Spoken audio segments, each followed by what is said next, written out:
Hello, romance lovers. Today I have a story for you called I Will Leave the Villainous Position.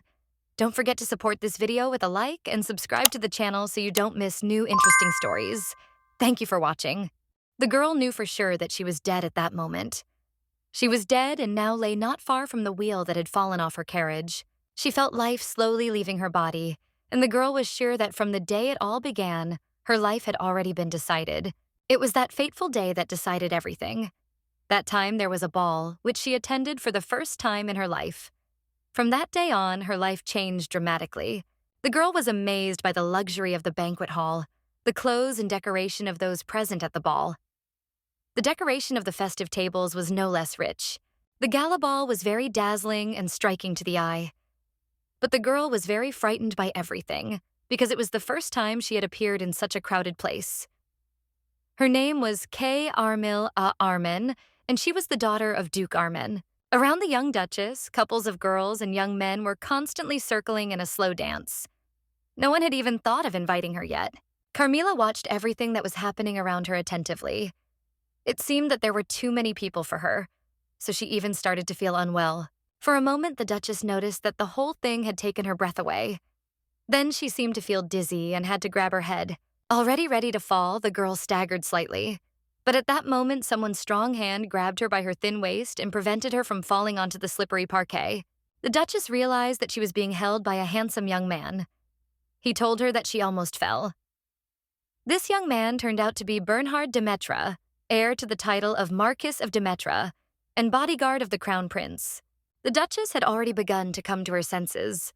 The presence of a handsome young man nearby also contributed to this. She looked closely at his face. The young man noticed the girl standing next to him that her cheeks had turned red. This was not surprising, since it was the first time she had been so close to a young man. It was precisely that moment from which the most significant changes began to happen in her life. It was on this day that she met him. The girl had to do something to relieve herself of the burden of the situation. She bowed low to the knight standing before her and thanked him for his help.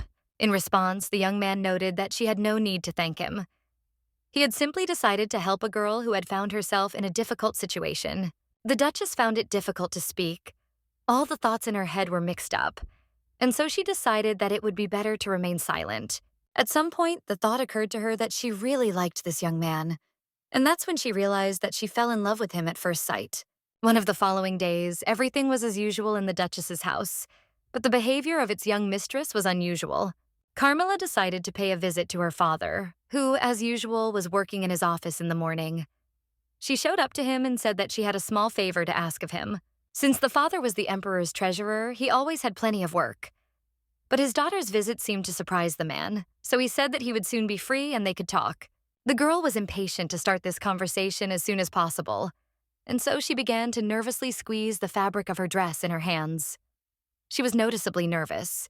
Then the Duchess decided that she should delay no longer and told her father that she had found a man she wished to marry. If before the man had not paid attention to his daughter's words, now he was forced to tear himself away from his important affairs and look closely into her face. With a pleading look in her eyes, the Duchess continued to stand and wait for the old Duke's verdict. She really wanted him to take her side in this love affair. It seemed that her prayers were answered. Her father told her that he agreed to help her. He would try to do everything he could to help her. In response, the girl thanked her father. The girl's thoughts were occupied with only one thing.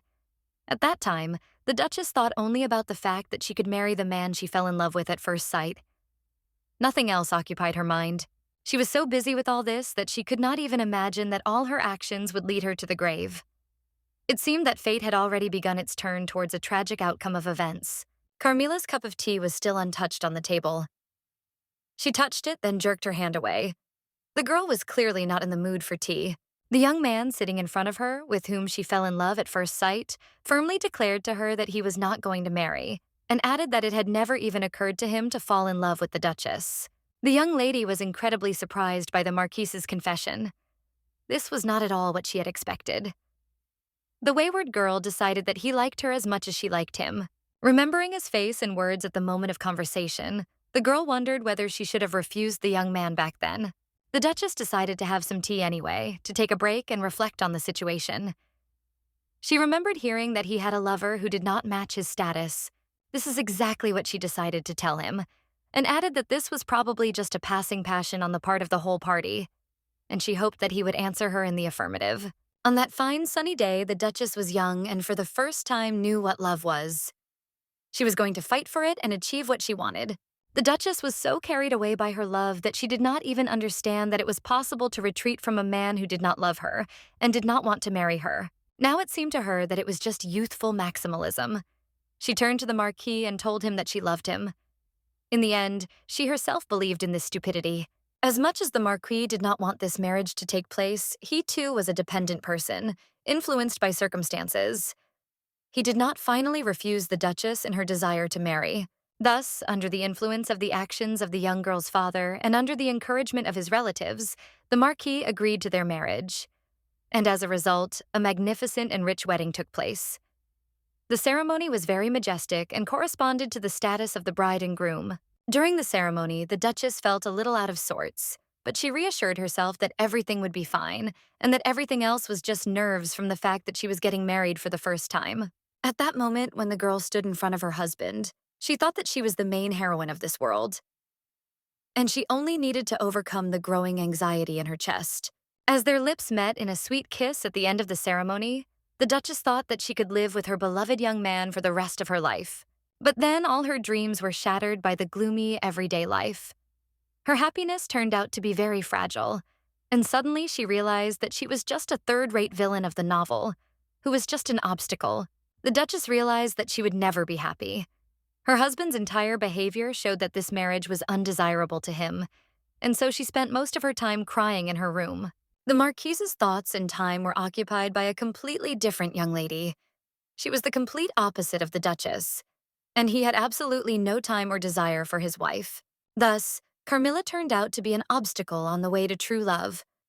Her husband constantly reminded her of this with his actions, and now his feet quickly moved up the stairs, moving away from his unwanted wife.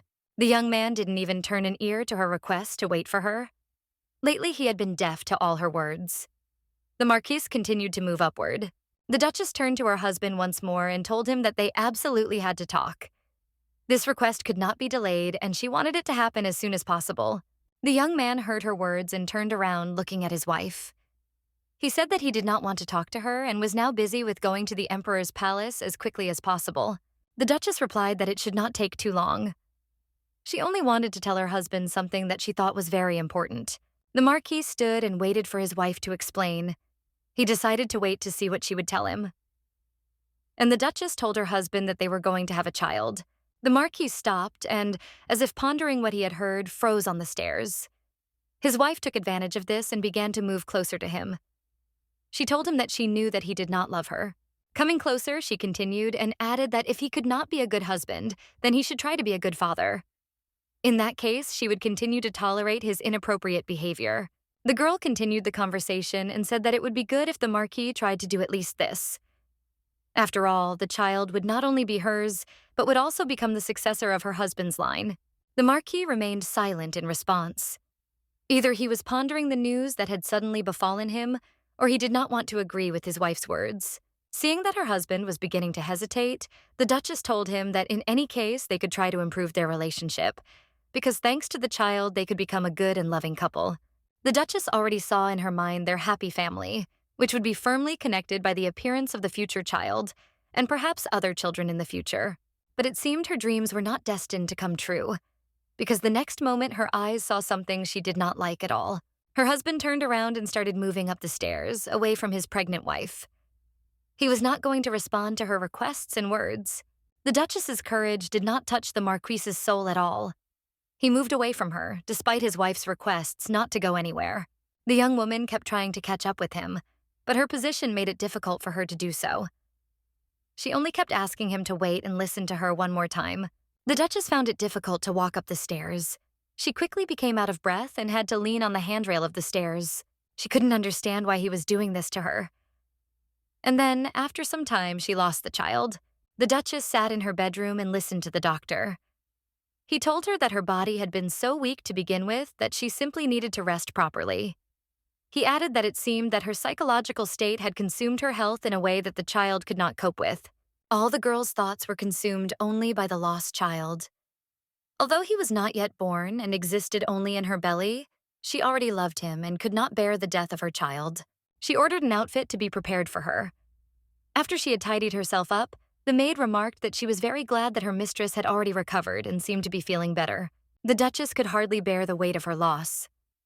She did not want to see anyone until the last day, until the day she decided to punish the culprit of her child's death. The Duchess ordered her hat to be brought to her as well. Up until this point, the Duchess had been so ill that if she needed anything, she asked the servants or the butler to do it. But now she would have to deal with a commoner herself. The Duchess thought about having to quarrel with some commoner. She intended to do it, even if it meant sinking her to the level of that girl. By her own will, she had been deprived of her husband, her child, and her pride. Now she only had one more matter to settle. The Duchess had no hesitation whatsoever about the upcoming action. She was ready to do it without any hesitation. That was why she had come to her rival's house. After the Duchess knocked on the door, a girl with ripe straw-colored hair peeked out from the house. She was surprised by the appearance of an unfamiliar lady and asked her who she was. The girl herself was called Reina, and she was the daughter of the nanny of the Demeter family. The girl was still waiting for the question she had asked the woman who had come. Carmilla did not wait long, but immediately told the girl who came out that it was her fault that her child had died. The Duchess then added that it was precisely because of this rubbish that her marriage failed. The woman had no intention of shutting up, but began to scream even louder that all the troubles in her life happened precisely because of this girl. Then she slapped her across the face. The woman was not going to hold back in her actions. It seemed that the mistress of the house could not understand at all what was being discussed. She pressed her hand to her aching cheek and asked the uninvited guest again which child exactly was being discussed. The Duchess arrived filled with anger. She was even more furious because the girl was ignorant of her misfortunes. She screamed loudly that her child was dead. The girl, holding her hand to her cheek, was silent and listened to this lady, who was angry with her for some reason, and she kept repeating that her child had died, and then asked why she was still alive. The Duchess raised her hand again to strike this commoner. In her anger, she did not notice at all that a man had appeared behind her, ready to stop her. Unable to resist any longer, the girl grabbed her head with her hands and prepared for the next blow from the angry woman. But it happened quite differently. Instead of hitting the girls, the Duchess herself received a blow that threw her to the ground. There she lay now. Now the woman was holding her aching cheek. She felt what the mistress of the house she had beaten had felt not long ago. Carmilla turned around and saw her husband. It was he who had struck her. Now, sitting on the ground, she still looked angrily at her lucky rival. It seemed that she did not share her feelings of anger. Tears appeared on the girl's face, and she looked with pity at her defeated offender. Then the girl rushed screaming at the Marquis who had hit his wife and asked him how he could do that, why he hit the woman so hard that she fell. Then, already standing opposite the young man, Reina shouted in his face how he could do this to his wife. The Duchess watched the scene unfolding before her eyes. She couldn't understand why the girl she had offended had suddenly decided to stand up for her. In her place, she would have acted completely differently. Ryan, however, could not calm down, and with an angry tone in her voice, she continued to scold the Marquis that it was not proper for a noble man to act in such a way. The Duke's butler had arrived with him, and now this young man was helping the Duchess up off the ground. At this time, looking at the tears in the girl's eyes, the woman thought that these were something like crocodile tears. She also thought about how she could lie so hypocritically. As soon as Carmilla got to her feet, she decided to approach the girl and told her not to pretend that she was worried about this. She added that she would never believe in the sincerity of the young girl's feelings. The young woman told the mistress of the house, who was about to enter, that she was the one who had ruined her life the most. Then the Duchess asked the girl if she had enjoyed being the mistress of another man's husband, and if she did not therefore feel pangs of conscience because the child of this man's wife and himself had died because of her. The Marquis, who was present during this entire conversation, did not interfere in it at all. He only listened and observed, not daring to contradict his wife, and seeing that she was not threatening the girl, decided to let her speak out. The Duchess came as close to the girl as possible and told her that the Marquis was the father of her child. She asked the girl looking into her face if she was happy that he was only with her. Ryan, with tears in her eyes, listened attentively to the angry woman, and she declared that it was the girl who was terrible. With her angelic face, she acted as if she didn't understand what she was doing. Finally, the Duchess told the girl that she was evil itself. After this, the woman went to her carriage and ordered the coachman to take her home. The horses immediately started moving sharply. The Duchess shouted to the coachman that she wanted to get to her palace as soon as possible. Sitting in the carriage, the Duchess thought that in the end, her marriage, which she had dreamed of so much from the very beginning, turned out to be unrealistic, and she found herself at a broken trough. She thought that all her actions had led to misfortune, and now she was not the main character of this novel. The last thing the woman had time to think was that she was nothing but a determined, greedy villain who was interfering with these holy people. And then the accident happened. A wheel flew off the carriage in which the Duchess was riding.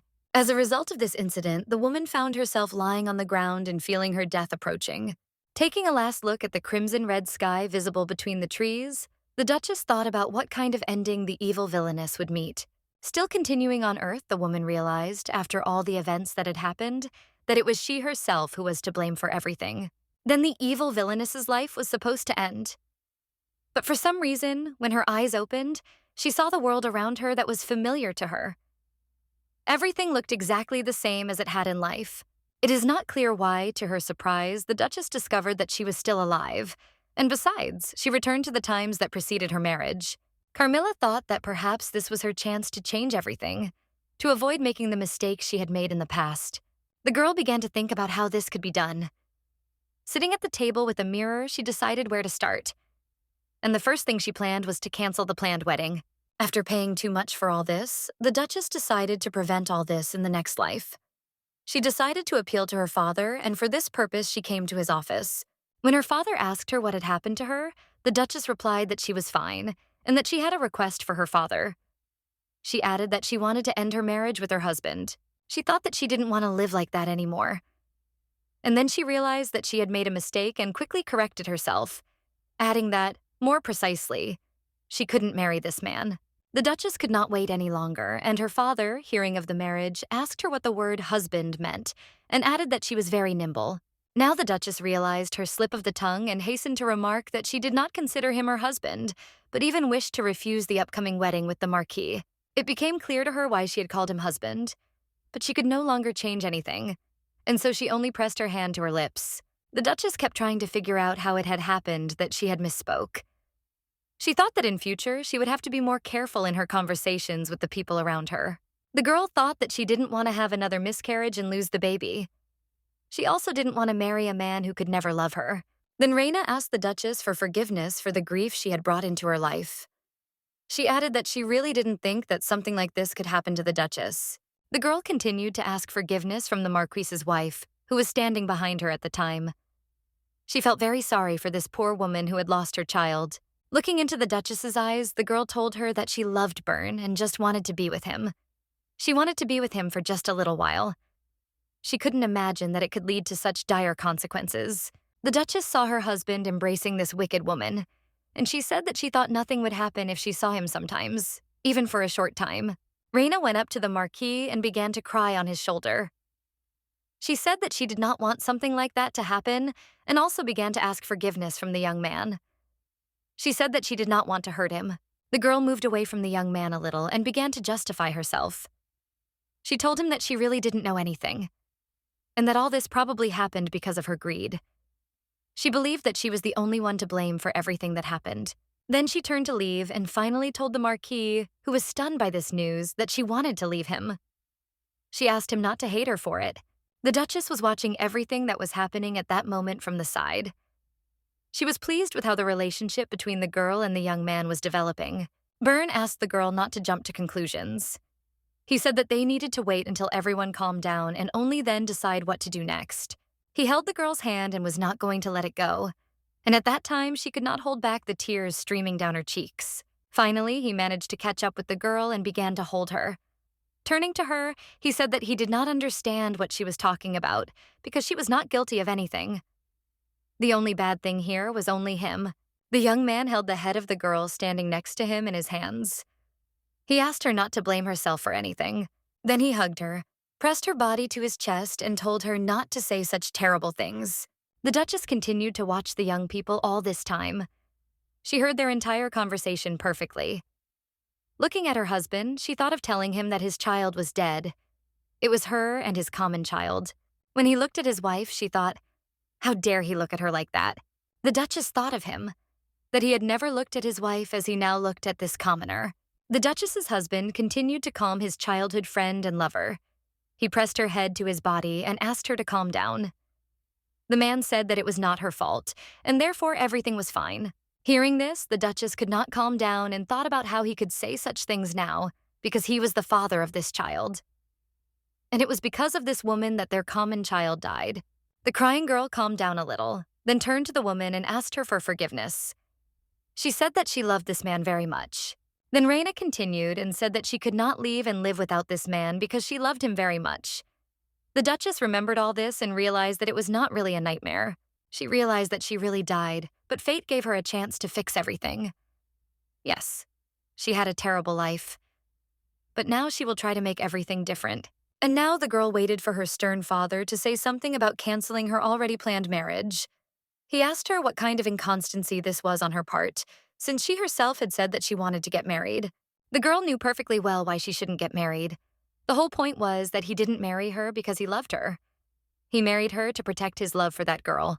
The Duchess remembered how happy her ex-husband and perhaps not future husband and his beloved looked. She knew that they were very happy together. The last time she went to see this girl, she believed that if she disappeared from her husband's life, everything would go back to normal and she and her husband would have a chance to live a long and happy life. However, now the girl knew that this was absolutely not true, and she absolutely had to cancel this marriage. She told her father that she did not want to marry the Marquis. She was this man's wife in a past life. And Rain was not his secret lover, but his real beloved, without whom he could not live a day. She was just a woman he was forced to marry. Just a wife he felt nothing for. She was completely alone after her wedding with the Marquis. The Duchess reiterated to her father that she felt there was absolutely no point in getting married now. Then there was a pause in her father's study. While her father considered her words, the Duchess began to look at the shelves of books and read their titles. The Duke decided to persuade his daughter. He told her that if she was refusing the wedding because her fiancé had done something immature, she should definitely know what happens to men before marriage. Then the father added that the girl was an adult and should simply forget about it. The Duchess thought that the father did not want to cancel the wedding because she was the one who first spoke about it. She thought that it would be difficult to cancel it. But at the same time, the Duchess had many ulterior motives. She was sick and tired of hearing such phrases since childhood. All these phrases were similar to each other and sounded something like this. Don't be a hindrance to others. Remember your position. These phrases did not allow her to do anything. For a moment, the girl thought that she no longer wanted to follow all these words. So she told her father that her future husband seemed to have no intention of parting with his woman named Reine. As luck would have it, at that very moment the Duchess felt dizzy. She bent over a little and found herself kneeling in front of her father. The girl told him that she begged him to listen to her, that she did not want to live in this hell, and asked him to get her out of there. The Duke remained seated at the table in his chair. He decided that it was not worthwhile to indulge his daughter's whim, and therefore said that he probably would not change his plans regarding the marriage.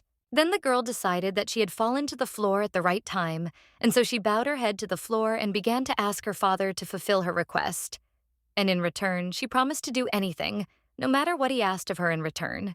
It seemed that the father did not like this at all, because he jumped up from his seat and shouted loudly, demanding that his daughter get up from the floor immediately. Seeing that his orders were not working, the Duke decided to act differently. He left the table, crossed to the other side, and sat down next to his daughter. He asked her to stand up.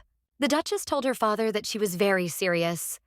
She thought that she could not change her father's mind, and so she asked him once more to break off the engagement. The Duchess looked closely at her father's face as he leaned towards her and thought that for the first time she saw shock on his face. She had not noticed it before. Still kneeling, the Duchess thought that she had never been a problem daughter. She had always tried to solve all the problems that arose in her life. It seems that in the end, all the girl's persuasion and pleas were not in vain. Her father, seeing her sincere concerns about marriage, said that he needed to think about it. The last words the Duchess heard from her father were that she should not yet hope to cancel the wedding. Since the matter concerned the whole family, the decision was not taken as easily as she thought. Her father ordered her to return to her room. Delighted by these words, Carmilla thought that this was enough. She did not even think that her father would consider this question. The most important thing was that she was able to say that she did not want to enter into this marriage. The Duchess returned to her room and soon began to do her favorite thing. She sat down in an armchair and began to embroider. The girl decided to think about the situation she found herself in. It seemed that everything was going exactly as she had planned, but someone who entered the room distracted her from her thoughts.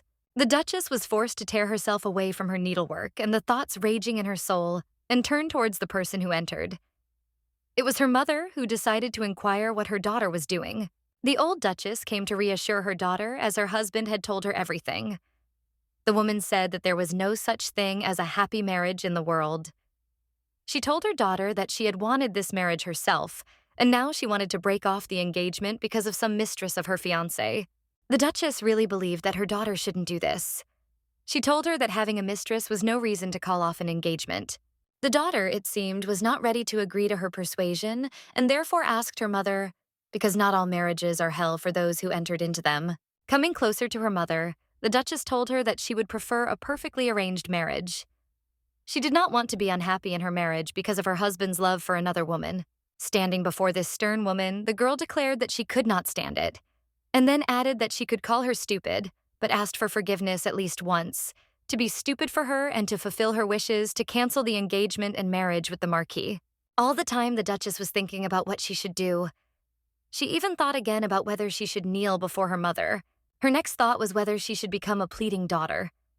Maybe she should cry like a madwoman in front of her mother, or go mad in front of her. Another option was to grab the Duchess by the sleeve and beg her to listen to her daughter. The girl came closer to her mother and took her hand. She wanted to tell her the reasons why she did not want to marry the Marquis, but it seemed that she did not want to listen to her daughter at all and pulled her hand out of her hand. The Duchess did not listen to her daughter's pleas and remained deaf and dumb to her requests. Then, as if nothing had happened, the woman turned towards the exit of the room and began to move towards the door, without satisfying her daughter with a word. The Duchess tried to catch up with her departing mother. She asked her not to leave her and to try to listen to her attentively and understand what she wanted. But all the girl's efforts were in vain. The girl could not understand why her mother, the Duchess, had acted in such a way. She did not understand why she had simply left without saying a word to her daughter. Suddenly, the Duchess felt lightheaded again and could not stay on her feet. She slowly sat down on the floor and froze, kneeling and leaning on the floor with her hands. And again she remembered the events of her past life, when she decided to go to the house of her husband's mistress. Then she felt the loss of her child, and life seemed like hell to her. She didn't approach the house right away that time, but first began to observe it from the side. It seemed very beautiful to her, one that was fundamentally different from her current worthless state. Remembering all her emotions and experiences from her past life, the young Duchess could not hold back her tears. She still remained on her knees, but began to pray frantically to avoid this time the same fate that had befallen her before. While she was praying, someone found her and knocked again, and then entered her room. This person who entered asked her forgiveness for disturbing her. The Duchess turned around and saw her favorite servant and only close maid named Risdell. She turned to her and asked what she wanted from her. The girl immediately fell to her knees before her mistress, burying her head in the hem of her dress. She sobbed loudly and asked her mistress to forgive her for her loose tongue. The maid added that she had been very carried away by the rumors. The young Duchess did not quite understand what her maid meant, and she continued to mutter that, due to her passion for rumors, she did not even notice how the body of her beloved mistress had weakened. The maid continued to sob loudly and bitterly. Her tears seemed to be able to flood the entire room of the Duchess. Then the girl declared that she had not thought that everything would lead to this. And then the maid told her mistress something she did not want to hear at all. In response to her story, the Duchess pushed the poor girl away from her. Before that, the Duchess didn't care what people thought of her, and in her previous life she would have acted differently. It was Risdell who told her about her husband's secret mistress. The Duchess thought that she had changed a little under the influence of the events that had happened to her in her past life. If it had happened earlier, and she had heard a similar story from her maid, she would certainly have thrown out this poor child who only wished her well. Now the girl began to understand life much more than before. When she felt bad, she finally understood that other people's pain was also similar to her pain. And so she thought that the maid was very hurt the last time she pushed her away and fired her from her job. She imagined how hard it must have been for her to lose her job because of the anxiety of her employer, who had not even bothered to write her a letter of recommendation. Probably no one wanted to hire the poor girl. The Duchess now understood that the maid had decided to tell her the whole truth out of concern for her mistress's health. So this time she acted differently, and lifting her from her knees, pressed her to her body. The poor maid couldn't understand what was going on. Her face showed complete bewilderment at what was happening, and her grateful mistress thought that last time she had thrown her out only because she had found it unpleasant to listen to her words. She told the maid that everything was fine, and that she had been unfairly cruel to her all this time. The Duchess began to stroke her maid's head and told her that she understood that she had told the news out of concern for her mistress. She apologized for having acted so immaturely and petty. These words seemed to touch the poor girl even more. She continued to kneel and cry and thank her mistress. The Duchess responded by asking the maid to stop crying. There was absolutely no need for her to shed tears. And then Carmel added, turning to her maid, that she should not cry even for fear that people would think that it was she who made her cry. The maid again asked her mistress for forgiveness. She said that she thought she had committed a mortal sin, and it was because of her big mouth that the Duchess's marriage had fallen apart. The mistress approached her maid and began to wipe the tears from her face. She told her that it was not her fault that this had happened, because she had only told the truth. Then the Duchess also thanked her maid and added that it would have been much worse for her if she had not known all this. After the girl calmed down and stopped crying, she asked her mistress for permission to go and do some housework. The Duchess replied that she should not worry and should not eat herself up with remorse, because she had done absolutely the right thing, and no one would punish her for it. The Duchess took up her embroidery again. She remembered that there was a saying that the more pain you have, the older you become. But still, it shouldn't have hurt that much. The Duchess felt as if she had woken up after a very long nightmare and had a chance to change something. She felt as if she had lost track of time. The young Duchess arrived at the house of her future groom. She had to wait for him for a while because he was delayed at the imperial palace. She was offered a cup of tea in the meantime. The Duchess planned her future conversation with the Marquise. She thought about how easy this conversation would be and whether she would be able to persuade him to refuse the proposed marriage. She had to agree to this meeting at the insistence of her father. He said that he had not yet been able to settle the cancellation of the engagement, and therefore he asked her to talk to the Marquise again. He said that she should think carefully, discuss everything with the young man, and then decide. He admitted that after this conversation, they might be able to solve the problem. It was at her father's request that the Duchess came to this house to meet her fiancé. She thought that if she could just break this barrier by talking to him, then why was she stuck in that darkness? The girl stared into her teacup and saw her reflection there. She wanted to ask her father why she had to run away from the one who had become her light. But these memories were stored only in her head, and there was nothing she could do about it. That was why the Duchess was simply going to say what she had prepared in advance. She wanted to say something she had never been able to say before. It seemed that the thoughts that were troubling the girl's soul were still giving her no peace. In her excitement, she was unable to hold her cup of tea, and because of this, the liquid spilled onto her hand. Her young master suddenly appeared. He came up from behind and asked the girl if everything was all right. Apparently, his appearance was the reason for the Duchess's fright. The girl replied that she was fine and there was no need to worry. But after that, the Marquis asked her if she needed a handkerchief. The Duchess looked intently into the face of the man she had once loved so much. She thought it was very good that her heart did not tremble near him. She once again answered the young man with satisfaction that she was fine, and she really hoped that her feelings for him had already cooled. The Duchess added that she had a napkin and began to wipe her hands with it. She thought that she no longer loved him, and she no longer had any reason to hate the woman he loved with all his heart. She felt as if she had finally felt her freedom. She turned to the Marquis and told him that she wanted to tell him something. When the young man heard the girl's words, he became very angry. He said that he didn't like it when she said that she didn't love him.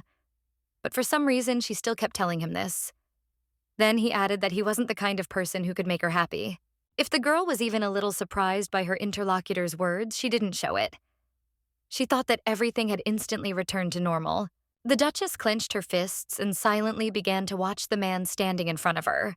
His eyes, which used to tear her heart to shreds, as well as his tongue, which became faster and faster.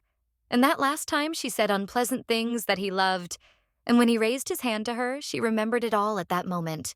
The Duchess remembered how he had treated her that time. She had clung to his hand and begged, but all her entreaties had been in vain. The Duchess told the Marquis that she wanted to find out something. She told him that she knew why he did not want to marry her. The girl looked at the young man and wondered if he really thought he was so white and fluffy. And he immediately asked her what she wanted to say in her own words. The Duchess did not elaborate, but replied that she meant exactly what he had heard. She knew the reason why he did not want to marry her. The Marquis tried to object to her, but apparently he was a lousy actor, because his excitement was immediately noticeable when talking about this topic. The Duchess continued to hold the napkin to her burnt palm and then turned to her interlocutor and said that it was all because of Reina. Then she raised her eyes to his face and asked the man why he didn't tell her everything right away. The girl continued the conversation and told the Marquis that he should have told her from the very beginning of their relationship that he did not love her and that he could not make her happy. Then she added that he should have spoken directly and not hidden anything. The girl considered this an abnormal way to address other people. Her address simply enraged the Marquis. He loudly demanded to name the name he had recently heard. Having calmed down a little, the young man asked the girl how she found out about this. The Duchess did not answer this question. She said that she was sure that he did it in order to protect his beloved. But this is not a valid reason for such an act. Because then what is the fault of the woman who agreed to marry him? Without thinking twice, the Marquis noticed that it was the Duchess who first spoke about marriage, and now she was behaving very incorrectly. The young man heard from her that this was not at all the case. She told him that she had asked her father to break off their engagement, and she had asked her mother to do the same. The Duchess looked the master of the house straight in the eye again and declared that her preparations for marriage with him had completely ceased, since she too did not want a husband who would not love her. The girl remembered how in her past life she had lost a child from this man. These memories brought her only the bitterness of disappointment. The young Duchess then said that the reason she wanted to marry him was because she thought her chosen one would be a kind, good husband and father. The girl continued her speech and said that she understood a lot, and now everything seemed perfectly clear to her. She told the young man that he could never be the kind of person she needed. The man quickly entered into a polemic with her and said that, in his opinion, she was saying such things precisely because she was lusting after someone who was not hers. The Duchess had no desire to argue with him, but she told him that even for his beloved Reina, he could never be a good husband and father. The Marquis asked her if she was expressing her jealousy in this way. He thought it looked funny, and she had an answer to these words of the young man. She said sarcastically that all this is because he is a coward, and he does not have the courage to go against his parents and be with his beloved. The Duchess said that all the Marquis could do was hide his beloved and see her in secret. She thought she hated this girl so much, but now the hatred towards her has passed. But towards this abnormal person, the hatred has flared up with renewed vigor. The girl understood that her offender was not guilty of anything before her. After all, she only wanted human happiness for herself. The Duchess thought that she would never receive anything from her wife, who had lived up to her parents' expectations. And even more so, he was not going to give up on his beloved, who loved him with all her heart. This is what made them both unhappy. So the Duchess told the man that he would not be a suitable husband for this woman. He did not have the courage for it. The Marquis thought over everything he had just heard. He was silent, probably because he had nothing to say in response to her words. The woman sitting opposite him continued and said that he would not be able to resist his parents and family, whom he was afraid of, to put aside all questions and simply love his beloved. The Duchess continued to scold the young man. She said that he seemed to feel no guilt in not being able to love his wife, whom he had married because of his parents' approval. The man clenched his hand into a fist. It was already beginning to tremble from the excitement that overwhelmed him. And the Duchess, for the umpteenth time, called him a coward. The Marquis was overcome with emotion, but he continued to listen to the fact that even his beloved, not just the Duchess, considered him a worthless person. She told him that he was a pitiful man who made them both unhappy. When the Duchess's long speech was finished, she turned to the young man and told him that he could object to her if she was wrong about something. When the Duchess finished her speech, she was finally able to breathe a sigh of relief. She told everything that was on her mind and began to drink her almost cold tea. Since it had already cooled down, the girl decided that she shouldn't drink it and put the cup of tea on the table. After this, Carmel got up from the table and turned to the young man, telling him that she understood that she had nothing more to say to her, and therefore, perhaps, she would go home. The young man did not detain her, but in order to demonstrate his good manners and politeness, he still wished the girl a safe journey. The Duchess, in response to the wish, thanked the young man and said goodbye to him. The young Duchess's words hurt the Marquis deeply. He could not even imagine that she would make such a large number of claims against him, and on top of that, call him a coward. The Duchess went home, quite pleased with her behavior. She was glad that she could tell this man she hated everything to his face. Sometime later, a training duel between two of his knights took place in the courtyard of the Emperor's palace. They practiced swordsmanship boldly, striking each other with their swords so hard that sparks flew out from under them. One of the competitors was the Marquise, who had already recovered from his meeting with the Duchess, and his opponent with red hair was Jed Ronin, heir to the title of Marquise of Ronin.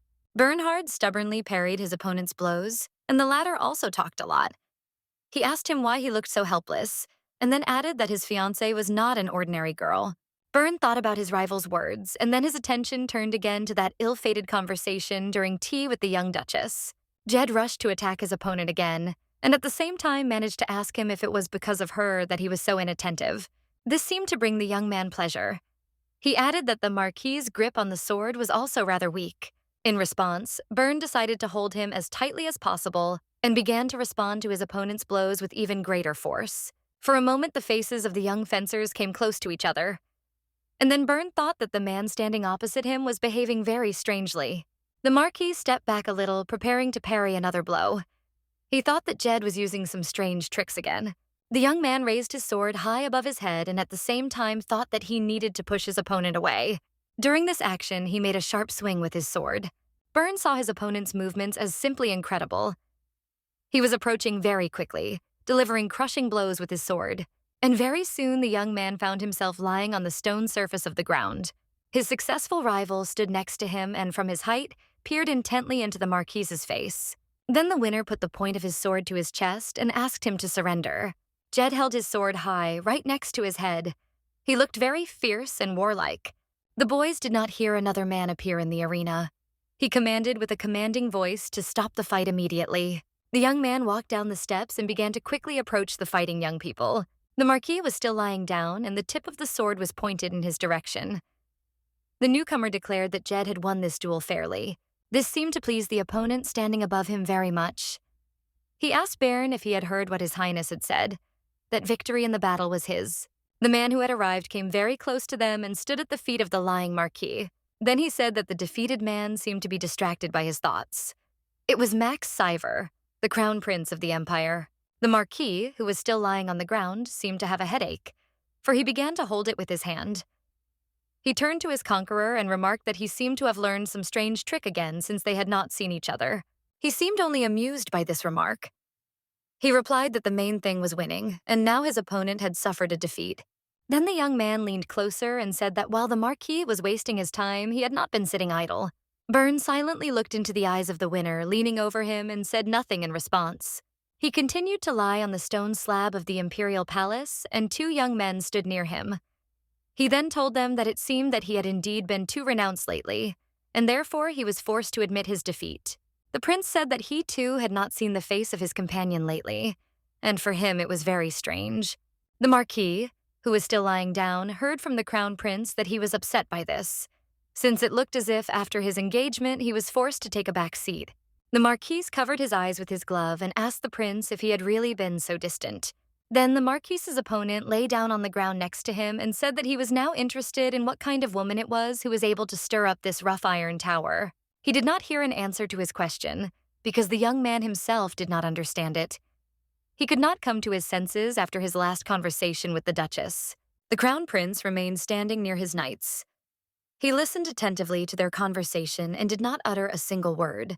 He then decided to turn to the one who had been defeated in the duel and advised him to focus better on becoming a knight of higher rank. The prince also decided to sit down near his lying knights and continued, saying that it was not very good for his reputation when his companion had the status of an ordinary knight. The vanquished immediately agreed with the words of his sovereign, and the victor tried to object to him. He asked the crown prince why he was not giving him such support. He thought it was wrong that the prince only supported Bern. The prince replied that there was no point in supporting the young man, since he was doing his job properly and did not lose his mind during sparring. Bern tried to explain everything to his master and turned to him for this purpose, but the crown prince said that he would be ready to listen to all his explanations a little later, when he had put his thoughts in order. Jed laughed and declared that His Highness had made a very accurate observation about the Marquis's disordered thoughts. Bern's thoughts returned to the conversation with his guest. He could not understand how she had managed to get right into his head and find out all his secret thoughts. The prince was busy at this time thinking about what to do next with his accompanying knights. The young man could not understand what could have happened to his strongest knight, that he had suddenly lost his agility and dexterity. When the sun rose high enough, the young people were forced to find a place for themselves somewhere in the shade. The crown prince and Jed sat down near the stone wall. The prince stated that he had always considered the Marquis to be an absolute Iron Man, but he had suddenly shown weakness. The young man then added that he was sure that Sir Bernard would definitely be able to deal with this problem. His interlocutor agreed with the prince and said that love had dulled the swordsmanship of his recent opponent, and that he had also been ruined by the marriage arranged by his family. The prince noticed that this was a good reason for concern. He was sure that Bern was made of steel. It amused him to watch him waving his arms. The young man laughed and asked if the prince had seen how funny it looked. It was interesting to watch because it was the first time he had seen his rival's hands shake so much. The young man said that he would really like to see with his own eyes Reina, who had such an influence on the once very strong fencer. The crown prince asked him not to overdo it, otherwise he might get his nose broken for it. The Marquis replied to the prince that he would certainly do just that, because he was one of those people who knew the line well. Then the young man added that he just wanted to check something. He added that naturally he really wanted to look at this woman if she could change the young man so radically. Carmilla behaved in this situation. He asked his interlocutor, does he think that she acted wrongly in this situation? After all, Bern's method is to suppress those who are weaker than him, for the sake of his own comfort. The young man's thoughts seemed to be elsewhere, but he answered the prince in a way that was very similar to what he had said. The prince told his interlocutor that Bern was very different from him, and if he strayed once, everything would be over for him forever. The young man agreed with the prince and replied that perhaps it was so. And then he asked His Highness if he thought that the man would notice that someone wanted to deceive him. The prince only sighed when the Marquis told him he was too stupid for that. He thought that with such a character, he should have heard something about her by now, but the name was completely unfamiliar to him. The prince said it was truly incredible. He wondered what she could have said to that prim fool that had so shocked him. The crown prince was well aware that their chief treasurer had a daughter. She was even on the list of candidates to become crown princess, and that was all he knew about her. The hot sun turned, and the prince was forced to cover his face with his hand. He told his interlocutor that he very much wanted to see the Duchess sometime. She seemed to be a very interesting person. He thought again and decided that he needed to somehow arrange a meeting with this mysterious girl. In the house of the young Duchess, everything has changed a lot lately. When all the preparations for the wedding stopped, a suspicious silence reigned in the mansion. The girl sat and did her embroidery. She thought about how now no one was particularly busy with anything because of her. She believed that it was because of her that everything had turned upside down. The Duchess sighed heavily and thought that she had done the right thing after all. The girl was fine, but at the same time, the others thought completely differently. Even the maids were thinking about how not to hurt her feelings and looked very worried about it. The young Duchess thought that this was very suspicious. She went to the door of her room, opened it a little, and decided to eavesdrop on what her maids were talking about among themselves. The first thing the young Duchess heard was the crying of her favorite maid. She stood near the window and could not hold back her sobs. The others, however, did not stop discussing her. They declared that the crying girl had no conscience at all. She could only cry after ruining her mistress's wedding, and she still walked around as if nothing had happened. The Duchess was surprised by the conversation of her maids. Moreover, she heard from them that they considered their mistress a real angel. The girl realized what was happening around her. She decided that she could not close her eyes to this bullying. The Duchess came out of her room and ordered all her maids to gather downstairs near the steps that led to this room. The girls began to whisper among themselves about what was happening.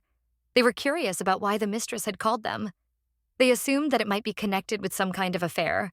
Then their mistress came out, accompanied by her favorite maid, who carried in her hands a wicker basket filled with something. The maids were still tormented by curiosity, but they could not ask their mistress about it, but only waited to see what would happen next.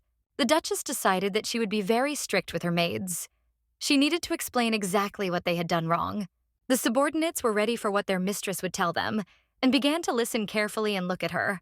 The maids greeted their Duchess by bowing as she appeared. The girl decided to waste no time and told the maids that she thought there was no particular need to say why she had gathered them. But those she addressed were silent. They merely bowed in response to her words. The girl and her maid looked down at the maids, who said it was their fault. The Duchess confirmed that this was indeed so, and they were right. But she had not come here and called them to her in order to scold them. The maids listened to their mistress, and she told them that she felt sorry for her maid, but she was also a little touched by the behavior of her other maids. The Duchess began to descend the steps closer to her maids and declared to them that, frankly speaking, she had been a very strict and picky mistress. But now she wanted something a little different. The girls were shocked by their mistress's words. She wanted the maids not to be more upset and depressed than their mistress because her marriage had failed. She also didn't want them to quarrel among themselves because of it. The Duchess went downstairs and the maids bowed before her again. The girl thought that it was impossible to control people with a whip. She thought that this was especially true in cases where conflict resolution was involved. The Duchess decided that in this case it would be best to do something completely different. She turned to her maid and called her to her side. The maid was ready to fulfill any wish of her mistress, and when she asked to bring her basket, she immediately agreed to do so. The girl believed that she needed to thank her maids for their good treatment of her. That is why she needed the contents of the basket, which she took from her maid's hands. The Duchess put the basket on her arm and went up to her maids. She told them that she had long known that they were trustworthy, but she had never thought that they would be so faithful and kind to her. The girl said that now she knew everything about her maids, and after these words, she put her hand into the basket. The Duchess pulled out some kind of decoration from there and told the maids that it was their reward for behaving like that with her maid Risdell. After that, the girl turned to her maid and took her hair in her hands. The Duchess's next move was to decorate her maid's hair with a richly sparkling brooch. And the poor maid's hair and her jewelry were magnificent and sparkled under the influence of the sunlight. The Duchess turned to her maid and told her that she had decided to give it to her as a token of her devotion and affection for her mistress. Each of the maids present also received her own decoration. The girls immediately began to rejoice at the gift they had received. They began to thank their generous mistress for the gifts of jewelry, but she replied that despite the gifts, this did not justify their actions. From now on, they would have to be more careful in their actions. The maids immediately promised to obey their mistress in everything and began to thank her again. The Duchess looked towards her maid and decided that this was not all, and she had not yet completed the work she had started. The girl decided to hug the maid standing next to her and told all her maids that it was thanks to her that she was able to learn about their attitude towards their mistress. She advised them to be kinder to her too. The girls immediately turned to their friend and began to thank her for the good responses about their devotion to their mistress. The girl was simply stunned by the latest events. She had just been crying, and now she was forced to listen to gratitude from those who had recently condemned her. The young Duchess was completely satisfied with herself. She managed to thank her faithful servant and also endeared her to her other friends. Looking at how they were talking to each other cheerfully and carefree, the girl decided that now she could go and do other things. The Duchess remembered how she had once managed her husband's mansion for several years. It was full of all sorts of troubles, strange servants and assistants, and the owner of the mansion was always absent. The Duchess went into her room and closed the door. She decided that she didn't have to worry about that now. The Duchess sat down to her survival and remembered her life in the Marquis's mansion. She would never be able to keep track of everything herself, to look after the household, cook, and clean. She had to wait for help from the maids. Holding the handle of the front door, the girl remembered something she had completely forgotten about due to all the troubles. The Duchess decided that one skill was definitely not enough for her in her past life. She did not learn how to be a beloved wife. The girl thought about how she should have acted in that situation in her previous life when her husband was in the arms of another woman. The young Duchess thought that it might be that all the problems were only in her, and perhaps she really was unworthy of love. The girl was haunted by the thought that this would happen again if she married someone else. She was distracted from her heavy emotions by a knock on the door, and then her favorite maid, whom the Duchess had allowed to visit her chambers, appeared in the room. The poor girl immediately fell to her knees in front of her mistress and began to sincerely thank her for being able to resolve her problems with her colleagues. If it weren't for her, she would probably have had to ask to be fired. The Duchess did not even want to think about another person kneeling before her. She asked the maid to get up from her knees and come to her, but the girl did not want to listen to her and continued to thank her gracious mistress for her kindness, as well as for the gift. The Duchess replied to the maid that her action was not worth gratitude. It was she herself who was grateful to her servant for the loyalty and kindness shown to her. The maid smiled happily and was glad to hear such pleasant words from her mistress. Carmilla looked closely at the girl's face and thought that she had completely overlooked something. She realized that something had slipped past her. The Duchess remembered the same happy faces of her maids when they received gifts from her, and realized that she could become a person who could make other people happy with all sorts of small good deeds. The Duchess remembered her previous life and how she had behaved towards other people. She had never understood what her happiness consisted of. For a moment, the girl thought that perhaps this was the reason why she returned to the past. She was very sorry that she had been so stupid back then. The Duchess thought that if she had the power to help different people, perhaps that was why she was able to come back to life again. Looking at the clear, sunlit sky, the girl thought that this was perhaps why God had given her this chance.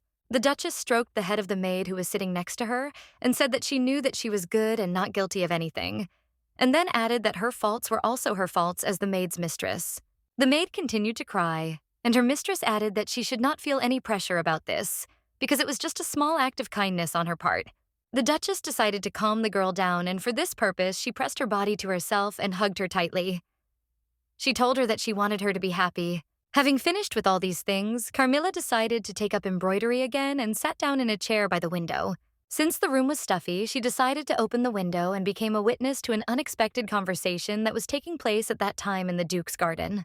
She heard her maid decide to share with her close friend her last conversation with their kind mistress.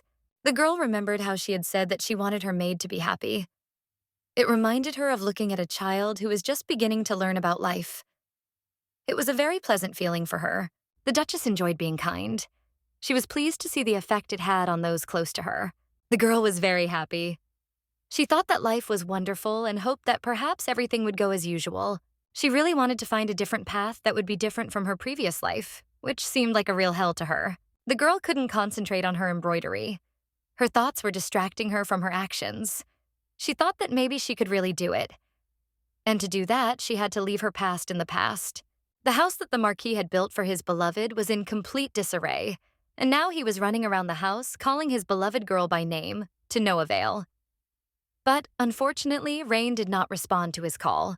The young man felt sick from the realization that the one he loved with all his heart could disappear so suddenly. He was ready to cry from frustration. Byrne kept running around the house and repeating the name of his beloved. He couldn't believe that she could disappear from his life without a trace. It seemed that a little more and he would start to have hysterics. The Crown Prince, who had arrived with the young man, hastened to reassure his accompanying knight. He approached him and put his arm around him to encourage him, but this did not help him much. The Marquis began to shout loudly the name of his beloved again, calling for her to show herself. He put his hand on the young man's shoulder and said that he would do everything possible to help him solve his problem. The prince asked him to calm down. He hastened to assure the young man that, if necessary, he would place his royal carriage at his disposal. The young man was beside himself, and the prince added that this way he would be able to get there faster. Byrne replied that he would not be able to use his lordship's carriage, since it was a carriage of special royal blood, and he would not be able to borrow it from him. The Crown Prince then declared to his accompanying knight that he would be forced to go with him in his carriage. The young man still couldn't calm down. He didn't want to accept the prince's help because he didn't want anyone else to worry about his problems. Then his friend and rival in mock fights approached the young man. He laid his hand on his and said that the prince's actions might be hasty, but his feelings should not be ignored. He added that he would also go with them and help the young man find his beloved. He told the Marquis that his beloved's name was Reina, and wouldn't it be safer if he introduced him and the prince to this magnificent girl? Byrne didn't know what to answer the young men. But in the end, there was little time left, and he needed to start looking for a girl as quickly as possible. The Marquis approached the Crown Prince and said that he was very grateful for his help and agreed that his comrades would go with him. The three men took their places in the royal carriage. Jed thought. It seemed to him that there was nothing remarkable, but it piqued his interest. He could not stop thinking about what could have happened to his comrade. The young man found it very funny that Byrne, who was usually so prim and proper, was suddenly subjected to some kind of condemnation. The young man's attention was drawn to how out of his mind Byrne was, that he even allowed himself to be defeated in a duel, which weakened his swordsmanship so much. It was he who tried to start this incident. It was not difficult for him to convey to the Bernhard family that Reina's whereabouts and Bernhard's constant absence were somehow connected. He quickly managed to put all this information into the right ears, including the ears of his own father, Byrne. This turned out to be a very easy task for Jed. Everything was done because this marriage brings benefits not only to Bernhard personally, but also to the faction of the Crown Prince's supporters. Jed thought that if something went wrong with the upcoming marriage, it could hurt everyone. Looking at the young Marquis sitting opposite him, he thought that he had a bit of evil intent, which was fueled by curiosity. He wanted to see how Byrne would react to such a situation. Sitting by the window, the young man was lost in his thoughts. He assumed that this blockhead would not particularly react to such a situation, But he was wrong in his assumptions. The young man's reaction was impressive. 3 young men drove up to the house where the beloved of one of them had lived until that time. It was in disarray. The front door was torn off. The area in front of the house was also in chaos. Some boxes of fruit were scattered about. The young people began to peer intently in the direction of the house. Jed thought that thanks to Byrne's violent reaction, he managed to find this fairy tale house that he had been hiding from everyone. The Marquis immediately left his companions and quickly rushed inside the house, looking for his beloved and loudly shouting her name. The house was in the same chaos as the street outside. Furniture was scattered and there were signs of uninvited guests. Without looking where he was going, the Marquis rushed around the house looking for the missing girl. His cries grew louder, but despite this, to the young man's disappointment, Rain did not respond to his calls. But then finally, the loss was discovered. The girl came out from somewhere, accompanied by a young man who supported her by the shoulders. Then she rushed towards her beloved man, who embraced her in a tight embrace. The Duke was approached by the man who was supposed to protect the girl from outside encroachments, and apparently fulfilled his role perfectly. He told his master that apparently he had been inattentive and had failed to protect the lady properly, but it seemed that he had been reproaching himself for nothing. The girl smiled at the Marquis and told him that he should not worry because she was perfectly fine. She had only sprained her leg when she tried to run away. The joy that overwhelmed him that his beloved was completely unharmed made the Marquis again begin to press her to himself and hug her tightly. Then young men appeared in the house, who accompanied the Marquis to this house. His fencing rival noticed that a lot of things were broken in the house. The couple in love paid no attention to the newcomers and continued to rejoice that no one had been seriously hurt as a result of this sudden intrusion. The young man, left by the Marquis to look after his beloved, began to peer intently into the faces of the people who entered. It seemed that the Crown Prince did not like this at all. He did not want to be recognized now and later told about his visit here. Finally, the girl noticed the men who had entered and began to look at them intently. She turned to the Marquis and asked him who these people were who had come with him. Seeing that the Marquis's attention would no longer be distracted by anything, the girl's guard decided to tell him what had happened here. He told his master that it was a large group of people, but he found something very strange in the behavior of these visitors. The girl was clearly uncomfortable with the mention of uninvited guests. He told the Marquis that the bandits were for some reason more interested in Madame Reina, and they were not very interested in his property. The young man bowed before his master and said that he had decided that it was better to protect his mistress than to find out who was behind all this, and therefore he was ready to receive his punishment. The Marquis encouraged his subordinate and told him that he had made the right decision. He had acted absolutely correctly in the current situation. Then the young man told the servant that he could not even imagine what would have happened if he had not hidden the girl in the secret passage. The young man was pleased to hear such words. His master said that he would have been afraid to even think about it, but thanks to his protection, the girl remained unharmed. The 2 men who arrived with the Marquis watched what was happening in the room and heard their conversations perfectly well. Jed thought about this young man. He knew him, but Bernhard had been his trainer from the very beginning, and so he would have failed if he had decided to come here himself. Moreover, the young man was excited by the thought of how such a blockhead could have come up with the idea of building a secret passage. He couldn't understand when Bern had become a rabbit that dug 2 holes at once. After all, he wasn't the type to increase his intelligence when it came to protecting people. The young man thought that he was wrong in his conclusions. It was just that this girl was so important to the Marquis that he began to go crazy. Jed looked at the girl again and thought that there was nothing unusual about her, and she was unlikely to be able to interest him in anything. The young man left the house and thought that it would be better if this girl disappeared once and for all, and he would not have to deal with all this time and again. It would be easier for both of them. Everything was starting to irritate him. Ryan pressed herself against her lover again. She could not rejoice enough at her union with him. Their admiration was interrupted by the young men. The Marquis declared that they understood how dear this girl was to him, and asked if he really intended to continue hugging her without introducing them to each other.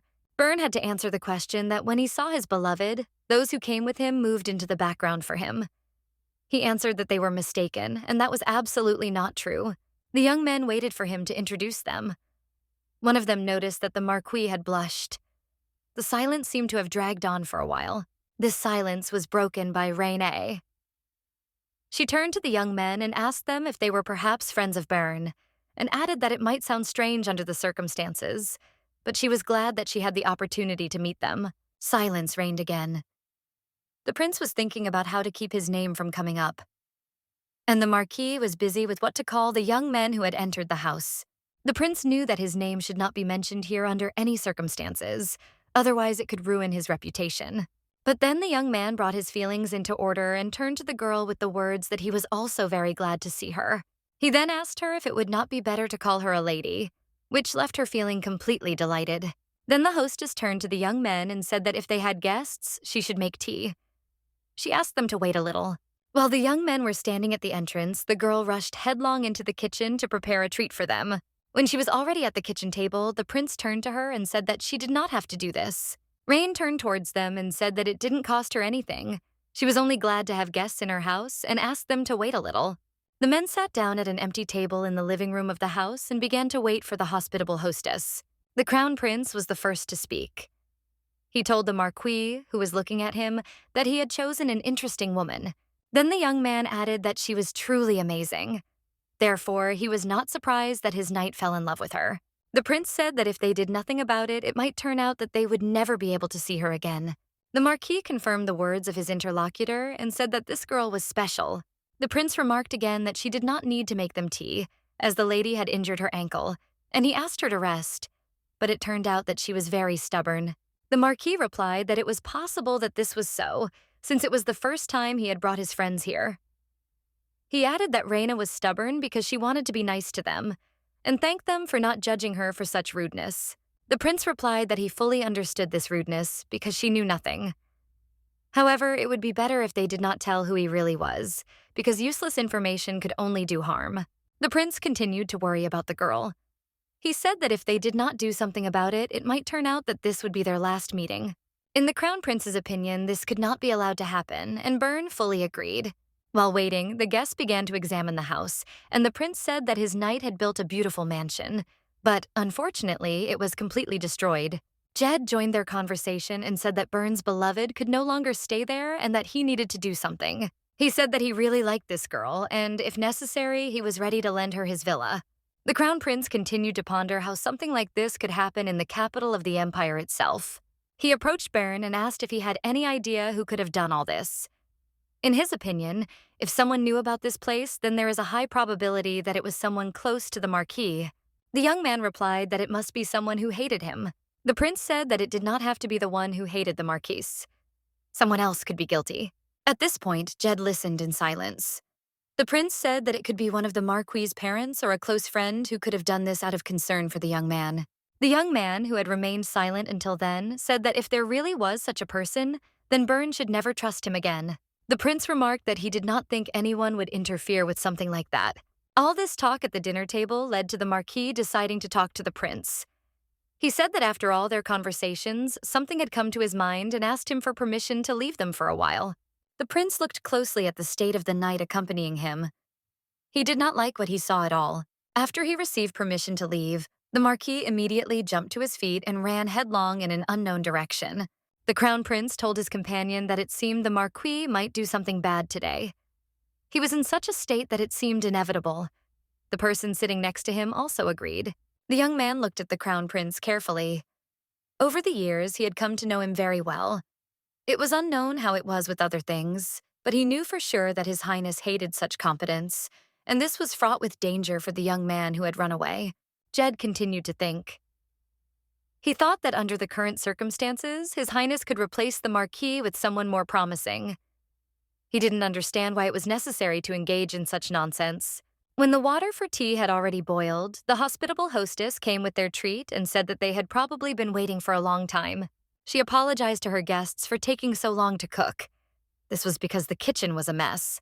The girl brought cups of tea on a tray, which she was going to give to her lover and his comrades. But it seemed that this did not matter at all to the crown prince because his thoughts were focused on something else, on what he considered the most important thing at that moment. The heir to the imperial throne rose from the table and said that it seemed that he had begun to create trouble for the hostess with his presence here. If the master of the house had left so suddenly, then perhaps it was time for him to leave too. The young hostess was shocked by how suddenly her guests disappeared. In addition, she also managed to notice the absence of her beloved. She simply had to understand what had happened. The young men headed towards the exit of the house. The Marquis asked the crown prince if he should go with him. He wanted to offer his help to the prince, but the young man considered such a proposal nonsense and told his subordinate that first he should take Byrne's beloved to a safe place where nothing could threaten her, and he himself would go after their comrade to keep an eye on him and protect him from bad deeds. The prince turned towards the young people who were seeing him off and told the young man that he was on probation, since he himself knew what he had done wrong. He also told the young man not to create unnecessary problems for him. He reminded him that the place had to be safe, and he would not forgive the Marquis if he did not obey him. The Duchess was sitting in her house and could not get around to drinking tea. As usual, she was tormented by thoughts about how her life would turn out the second time. She needed to take advantage of this chance. Usually, embroidery helped her with this. While doing this, she could distract herself from any thoughts and focus on the most important thing. But, as luck would have it, it was now unfortunately useless. These strange thoughts haunted her again, and the girl thought that she should not, under any circumstances, delve into the past, which no longer exists. Then she thought that she absolutely had to forget about it. But then, the Duchess's attention was distracted by someone knocking on the door of her room. The girl turned her head towards the door and then allowed the knocker to enter her room. The unexpected master turned out to be her maid, who seemed to be very excited about something and repeatedly addressed her with an excited look. The girl was surprised to hear that Mr. Bernhard had arrived. The maid added that she thought he was going to tell her mistress something very serious, and she thought that perhaps it was something good. The Duchess could not understand what had happened. She repeated the name of the person who had come in her head again and thought that he should not have come to her house. The maid, not hearing an answer from her mistress, approached her and asked what she should do and if she needed help, because it seemed to her that she was a little out of her mind. But the girl quickly came to her senses. She ordered the maid to tell the guest to go into the living room. Just let him try not to make unnecessary noise and she will also come there soon. The maid was glad that her mistress was all right, and she confirmed to her that she would immediately begin to carry out her order. The Duchess wondered why her guest had decided to visit her without any warning. It seemed to her that he came here as if he had done nothing wrong. The girl thought it would be very implausible for her to break off her engagement by showing excessive hatred. It was necessary that people not guess her anger. She was sure that there was no need to show this to anyone. The Duchess looked in the mirror and was quite pleased with her appearance. She felt it was absolutely necessary that no one knew what was going on in her head. Everything had to remain a complete secret. The tireless and kind-hearted maid asked her mistress if she would like to add some more decorations. Then another maid appeared, ready to serve her kind mistress. She asked her what kind of tea they would like. The other remarked on her beauty. The Duchess thought that her reconciliation with the maids was a very good thing, but it turned out that it had its side effects because they loved her too much and sometimes became very intrusive. The girl knew that her mother was closely watching everything that happened in their house, and therefore she could not scold the girls for their excessive love for the young mistress. In fact, the Duchess was pleased with the participation of all the household in her fate. Everyone really supported her in difficult circumstances for her. The Duchess was about to leave and pulled the door to open it. She thought that the Marquis had come to finish their story once and for all. She began to hope for the best. The girl opened the door and saw a young man standing in front of her. She was just about to ask him what brought him to her house, but the young man's next action shocked the girl. The man who came swung his arm with all his might and gave the Duchess a resounding slap. While the girl was coming to her senses and feeling her itchy cheek, he asked her why she was going to kill his beloved, and also inquired whether this was the way noble women were raised. The Duchess stroked her very sore cheek. It reminded her of something. Everything happened exactly the same as on that ill-fated day. She thought about how, as soon as she let her guard down for a moment, she was immediately drawn back into the past. What she had tried with all her might to get rid of had caught up with her again, and reminded her of itself with a nagging pain. The young man still could not calm down.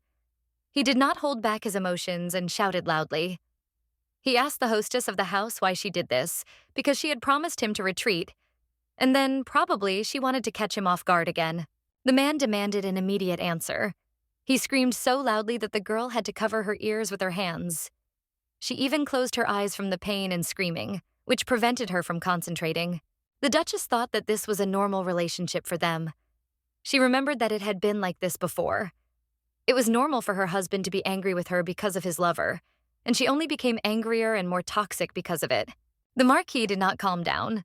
He asked the same question and demanded an answer. He was interested in why she did it. The Duchess thought that, like that time, he hit her again because of the girl. But she also thought that he thought that the girl standing in front of him would continue to be a weakling, and she was not going to do that. The Marquis, who had not received an answer to his questions, swung again to hit the girl. But he was a little late, because she managed to do the same thing a little earlier than him and dealt him a strong blow to the head. Having done this, the Duchess thought about who he thought he was and how he dared to mock her. It seemed that the Marquis had not expected such an answer.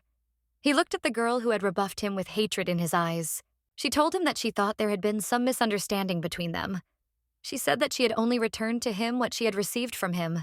The young man could not come to his senses after what had happened. He could not object to the young woman and silently looked at her.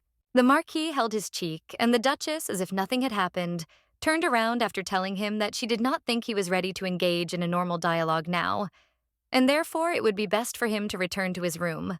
Many say that love, like sneezing, cannot be hidden, but as it turned out, it is not only this that cannot be hidden.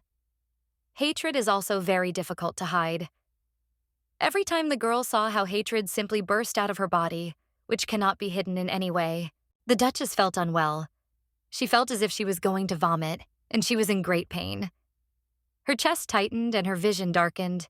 She felt like everything was swimming before her eyes. Her chest was getting tighter and tighter, and her eyes were getting dark. She asked for someone to help her because she had just found her new life. Before the girl's eyes appeared a picture of an enraged young man swinging his arm to deal her a powerful blow. She thought that she did not want to live her life in full hatred, and she thought how the Marquis could behave so recklessly, and who gave him the right to act in this way. The girl's attention was distracted by something happening near her house. She began to listen.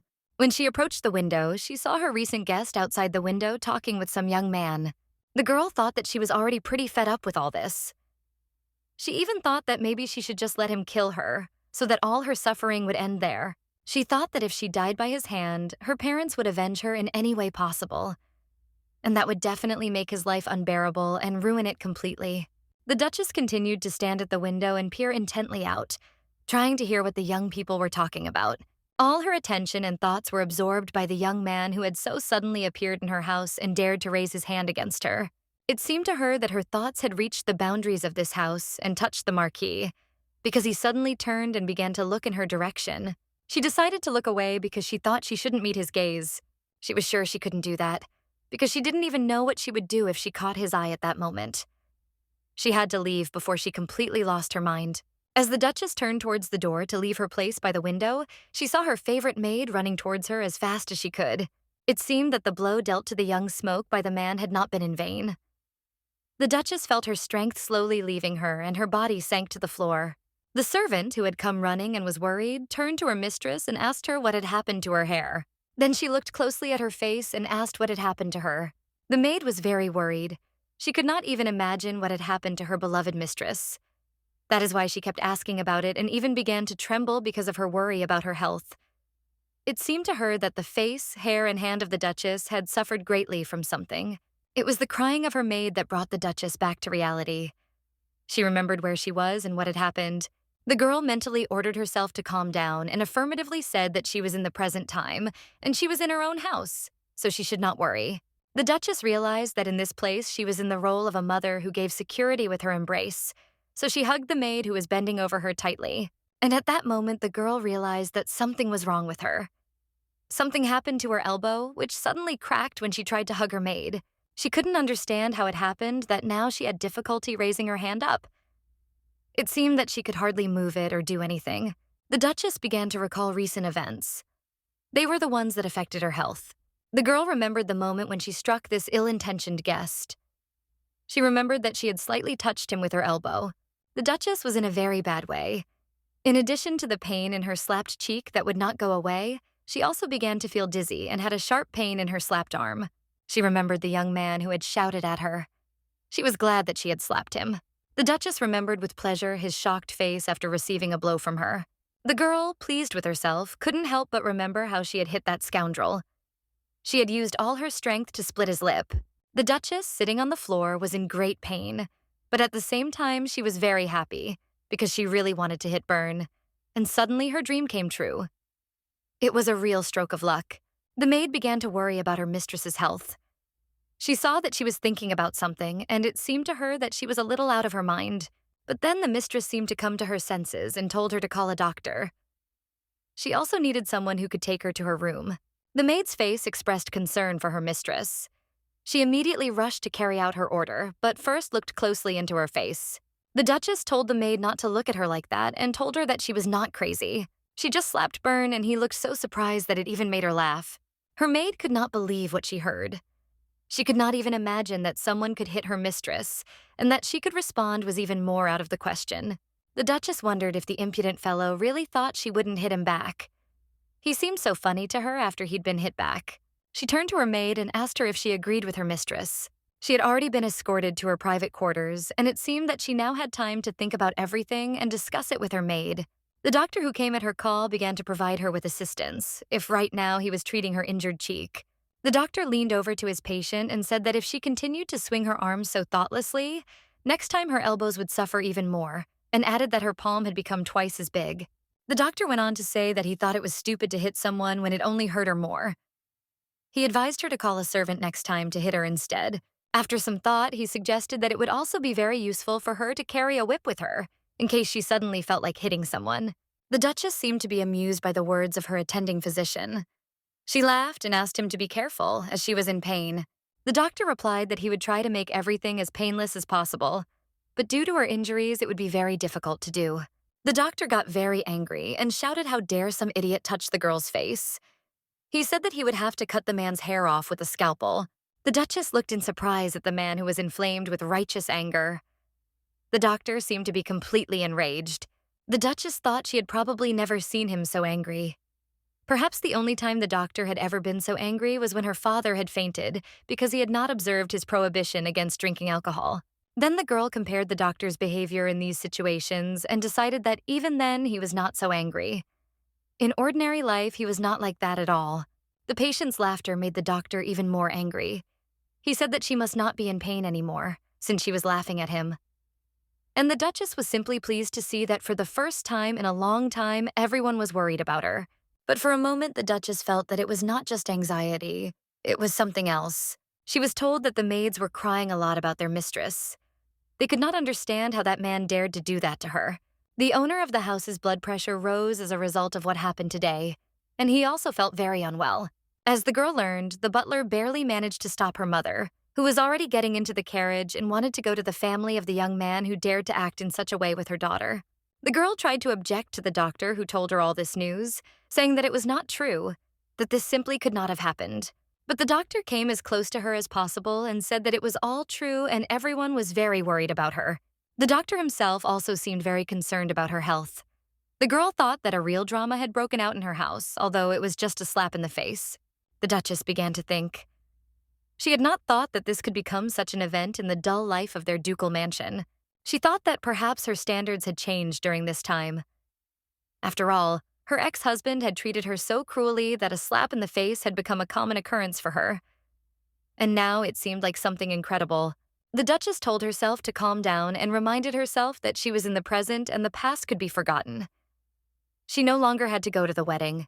The young Duchess's father sat on a chair next to her bed, crying loudly. He had just told his daughter that if she wanted to, she could live on her own. He would try to give her that opportunity. The girl couldn't believe it.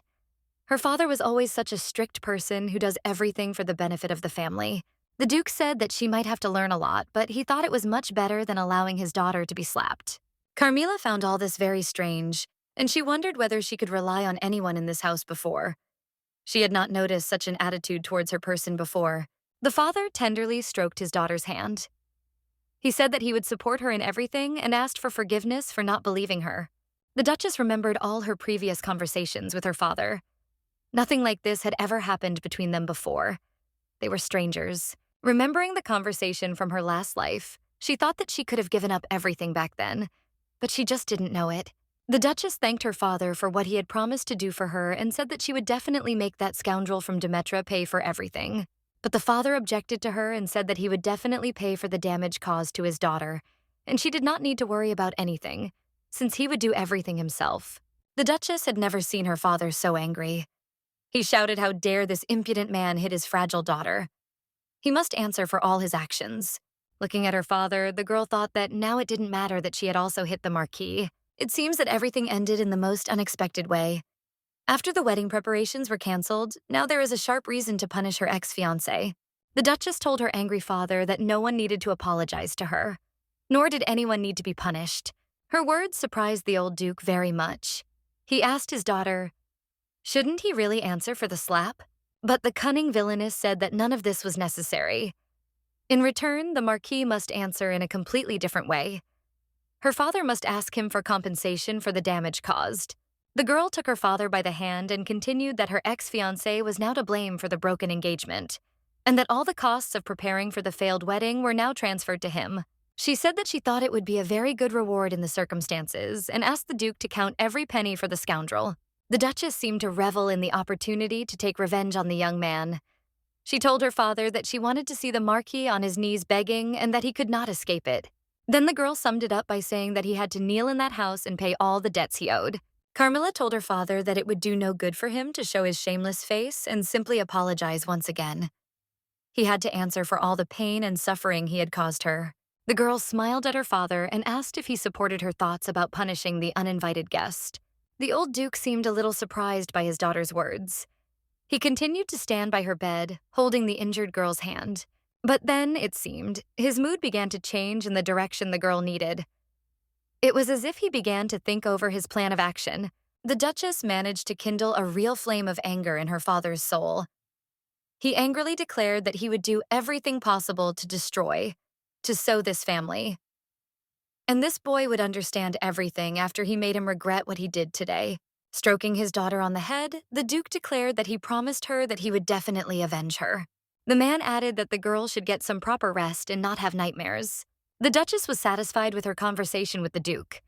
She liked the result their conversation led to. She thanked the Duke and promised him a good rest. After the conversation ended with mutual agreement, the Duke went to prepare a plan of revenge against this unfortunate family, whose representative dared to raise a hand against his poor daughter. The girl thought that she had done the right thing. She believed that there could be nothing more useless than another apology from Bernard. The Duchess thought that she was completely unprepared for such a turn of events. But it was necessary to harm the Marquis's family and lower his position. It won't be such a huge blow to him because he is the heir to the title. However, at the very least, it will damage his family's reputation.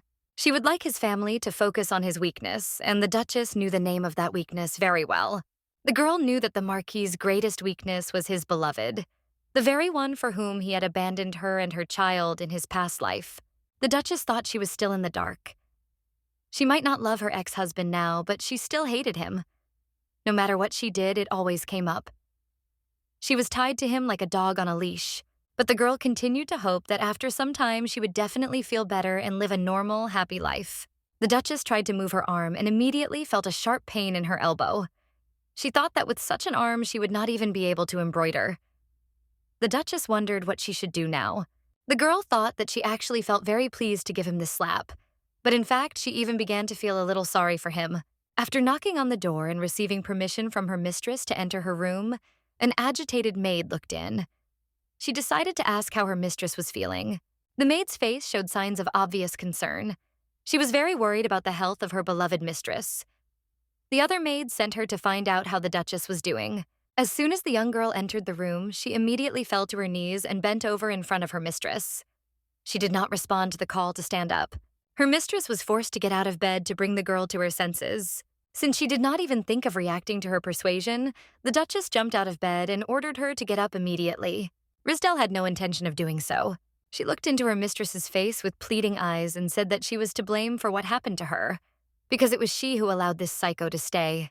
The girl answered the maid that she was not guilty of anything, and everything that had happened to her was only her fault.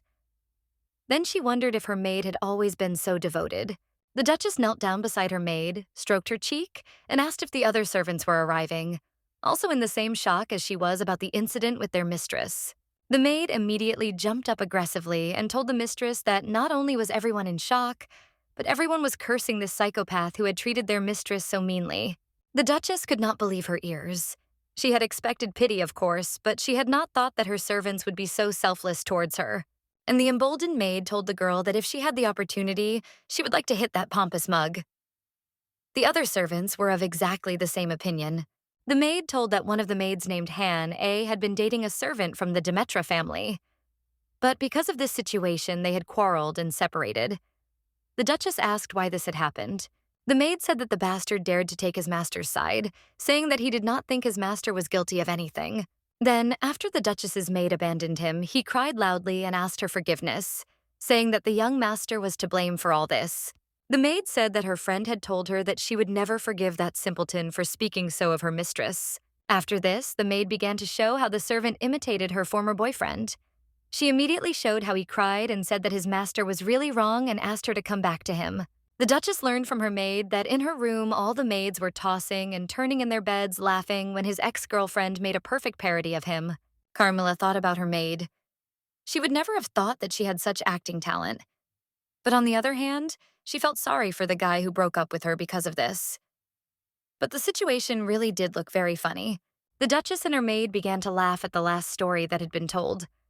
Both of them were clearly in a better mood. Then the maid remarked that this was not all, and that she would very much like to tell her kind mistress something else. She said that the Duchess must be well aware that all the servants in the house are forbidden to whisper among themselves while cleaning is in progress. For the butler, who has always done this, is obliged to strictly monitor that they do not violate this long-established order. But recently, for some reason, all the maids began to ignore this order. And as soon as everyone gathers and a good opportunity arises, they all immediately start calling names to this idiot who dared to offend their mistress. It used to be that as soon as the butler and the head maid noticed this, they would immediately intervene and stop any conversations between the girls. But lately, things have changed. They are no longer punished for these actions. When the butler and head maid find out that they are angry with that idiot, they simply reprimand them and leave. The Duchess listened attentively to her maid. What she heard from her was astonishing. Astonishing was the fact that she could tell her this. Looking at the smiling girl, the Duchess thought that she had better close her eyes to all this, because the girl's thoughtlessness did not harm her at all.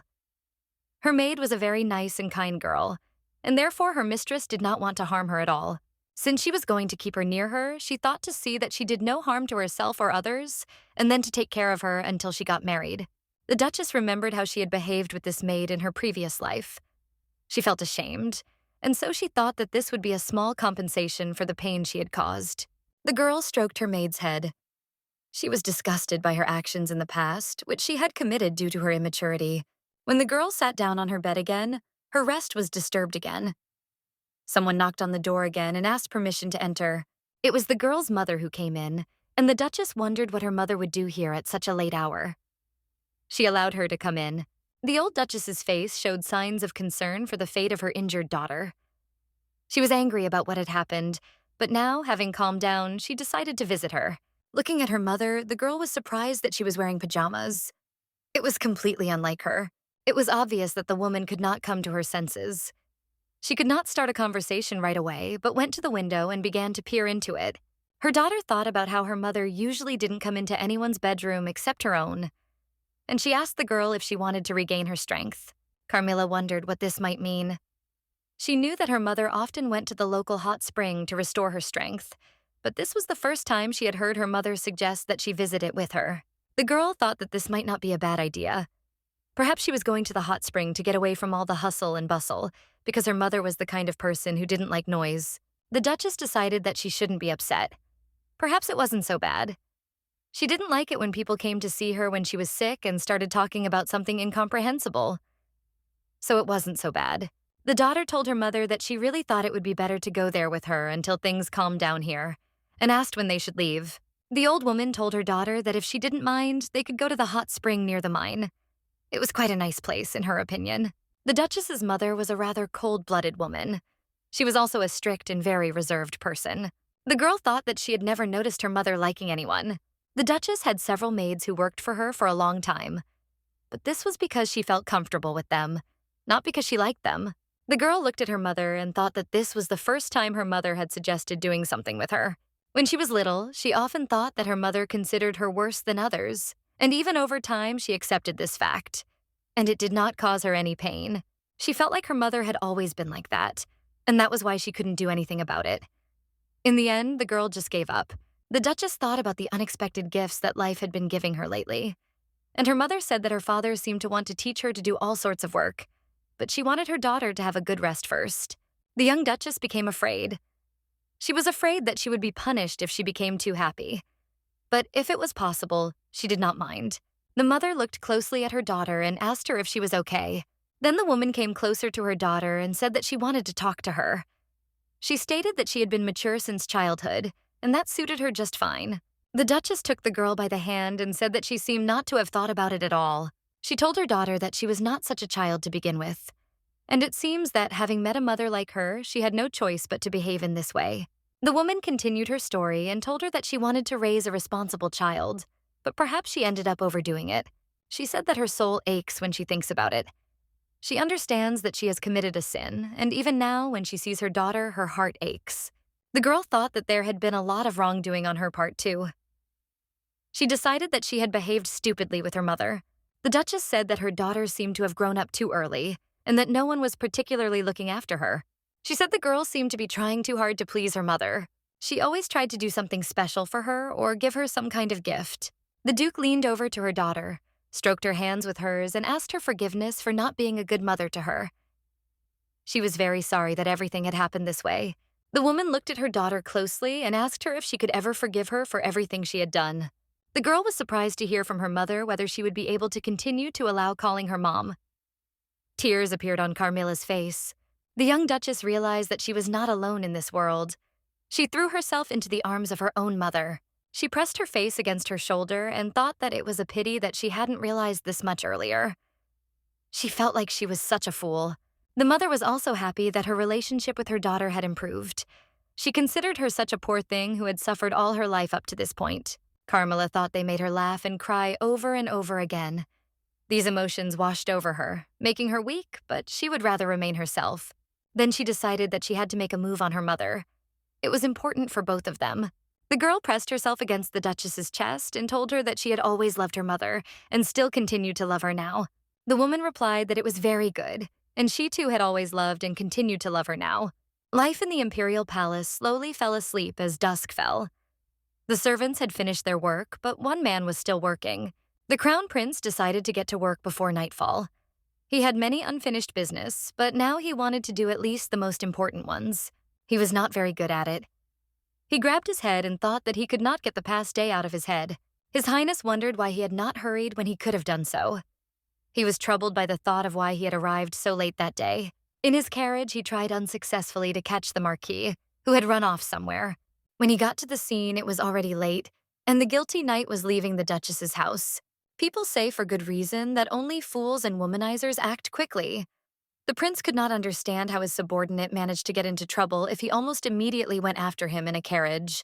The young man thought that his companion's brain and muscles could not establish a connection with each other. He asked the Marquis what had happened. Then the Crown Prince's attention was distracted by something. He saw movement in one of the windows of the Duke's palace. A young girl was hiding behind the window, closely watching what was happening in her yard. The prince raised his eyes a little higher and managed to make out the face of the watching girl. The young man stared at the girl. She was unfamiliar to him, and for some reason he wanted to know who she was. Then the girl turned her head and he managed to see her face in profile. The Crown Prince continued to watch the mistress of the house, not taking his eyes off her. He was interested in who this girl was. Finally, the young man decided that in the Duke's family there could only be one woman with silver hair and luxurious clothes. Only one candidate was suitable for this role. Then something else interested the prince. He looked closely at the girl's face and wondered what was shaking her cheek. He looked at the knight standing in front of him and asked him if he really dared to raise his hand against a girl of noble birth. He asked how he could hit her in the face, but he didn't need an answer after he looked at the hand standing in front of him. The Crown Prince was furious. He asked the young man if this made him feel like a knight. Looking at his face, he asked if this is why he trains every day, so that he can then beat women. The prince sighed heavily as he waited for the young man's answer, but there was no explanation for this. He remained silent, sighing heavily and intending to say something, but not finding the right words. The Crown Prince turned around in anger. He ordered the Marquis to go to his mansion and not come out. He promised to refrain from punishment until he assessed the situation. As the Crown Prince sat down in his carriage, he wondered why he felt so uncomfortable. The reason for everything was the girl he saw in the window of the ducal palace. He felt strange. This was the first time this had happened to him, and it had never happened before. As he sat in his carriage and on the way to the palace, the young man thought that he should not give in to emotions, because he did not know all the nuances exactly. He decided that it would be appropriate for the Marquis to be punished by removing him from his position as an imperial knight for the next few months. The crown prince tried to remember the name of the daughter of the head of the Armin family. It seemed that her name was Carmilla. He tried to remember her face and wondered if he should visit her family and console this miss. But then the prince changed his mind, because it would be inappropriate, because this is a showdown between a man and a woman. And besides, it is better not to interfere in something where his companion is involved. Throwing his head back, the young man decided that it was none of his business. He just couldn't understand why it was bothering him so much. At that time, the Marquis's palace was also in turmoil. Very important events were taking place there. Everyone was excited about what their young master had done. He had just received a resounding slap from his father. It was probably well-deserved. He asked his son what he had decided to do. The old Marquis raised his hand again to strike another blow. He asked the young man if he realized how much this wedding had cost. The young man's thoughts were occupied with something completely different at that moment. He was thinking about what he could do to protect his beloved's smile. He remembered her warm embrace, and it seemed to him that he could overcome any trials. Looking at his father swinging again, the young man thought that these words were not far from the truth. Having received another slap from the angry Marquis, the young man thought that he was now truly scared. He stood in front of his father in a rather casual pose, so the old man ordered him to straighten up immediately. Bern heard from his father that he had disappointed him greatly. Then the Marquis added that he had not raised his son that way at all. He immediately called him an idiot and asked how he dared to touch a lady. The old Marquis folded his hands behind his back and began to walk around the room, obviously thinking about something. His movements were very nervous, which indicated that he was particularly agitated. It seemed that he was very upset by his son's behavior. The young man asked the old man for forgiveness and received another blow to the head. He thought he could survive this pain. However, the most painful thing for him was something else. The father told his son that he didn't need to apologize to him. He should apologize to the girl he hit. His father's cold gaze was filled with a mixture of disappointment and contempt. The young man was overcome with guilt. He was very ashamed that he had upset his own father so much, but at the same time, he did not want to apologize to the woman who had attacked his beloved. Bern thought he couldn't do it. It would be hard for him to apologize to this woman, and he was ashamed of how he himself had been hit in the face by her. After he reported this to the old Marquis, he called him an idiot again. The man said that he could not raise a normal son. He grew up to be a sissy and an idiot. The young man continued to steadfastly endure all of his father's insults. He was only worried about the fate of his beloved girl. The Marquis went to the window, pulled the curtain aside, and said that he was very angry with his ill-mannered son. He told how he had to beg the treasurer again and again to hush up this ignoble matter. The conversation between the heads of the two families lasted for quite a long time. The Marquis's father said that since it was a question of a man and a woman, wouldn't it be better if his son apologized in person? He asked for such an opportunity, but nothing happened. The girl's father told the Marquis to never allow his son to come near their family's mansion again, and then added that they did not need any apologies, but only official compensation. That was the way things stood. Their family had to pay all the costs for the damage caused. The Marquis then added that the next heir to the title would be his nephew, and he had also heard that no men, even relatives, were allowed into the Duke's mansion, so as not to inconvenience the ladies. The Duke is very concerned about his injured daughter. Moreover, many people say that their dowry was larger than that of the average noble family. The enraged father turned to his son again and told him that it was not obvious to everyone why the strict treasurer had acted in this way. It seemed that his father's words did not disturb the young man at all, because he remained silent, probably thinking about something completely different. This only made the old man even more angry. The man started shouting, calling his son an idiot and asking him if he was going to do anything about it. After the son replied that he had nothing to say on the matter, the old Marquis called him a bastard. The young man heard that even if he got down on his knees and begged his father for forgiveness, it would not help him until he corrected his mistakes. The man turned and walked away, leaving his son in the office. He told him that he could not do it anymore, and that he had nothing to talk about with him. After this, the Marquis left the office and, standing at the door, sighed heavily. He had a lot to think about. The old man was haunted by the thought that he should not have allowed his son to spend his entire childhood with that nanny daughter. He thought he was normal, but he never expected his son to be such an asshole. The old man thought that this was not a case where he could rely on the butler. He had to act himself. He will have to personally fix the problem that has arisen. At this time, his son thought that he had done a lot of things. Because of his prank, there were disagreements between the two families. It was very difficult for him to find a solution, because in order to explain himself to his family, he had to tell about his beloved. Unfortunately, he could not do this. The young man again remembered the unfortunate blow he had dealt the Duchess.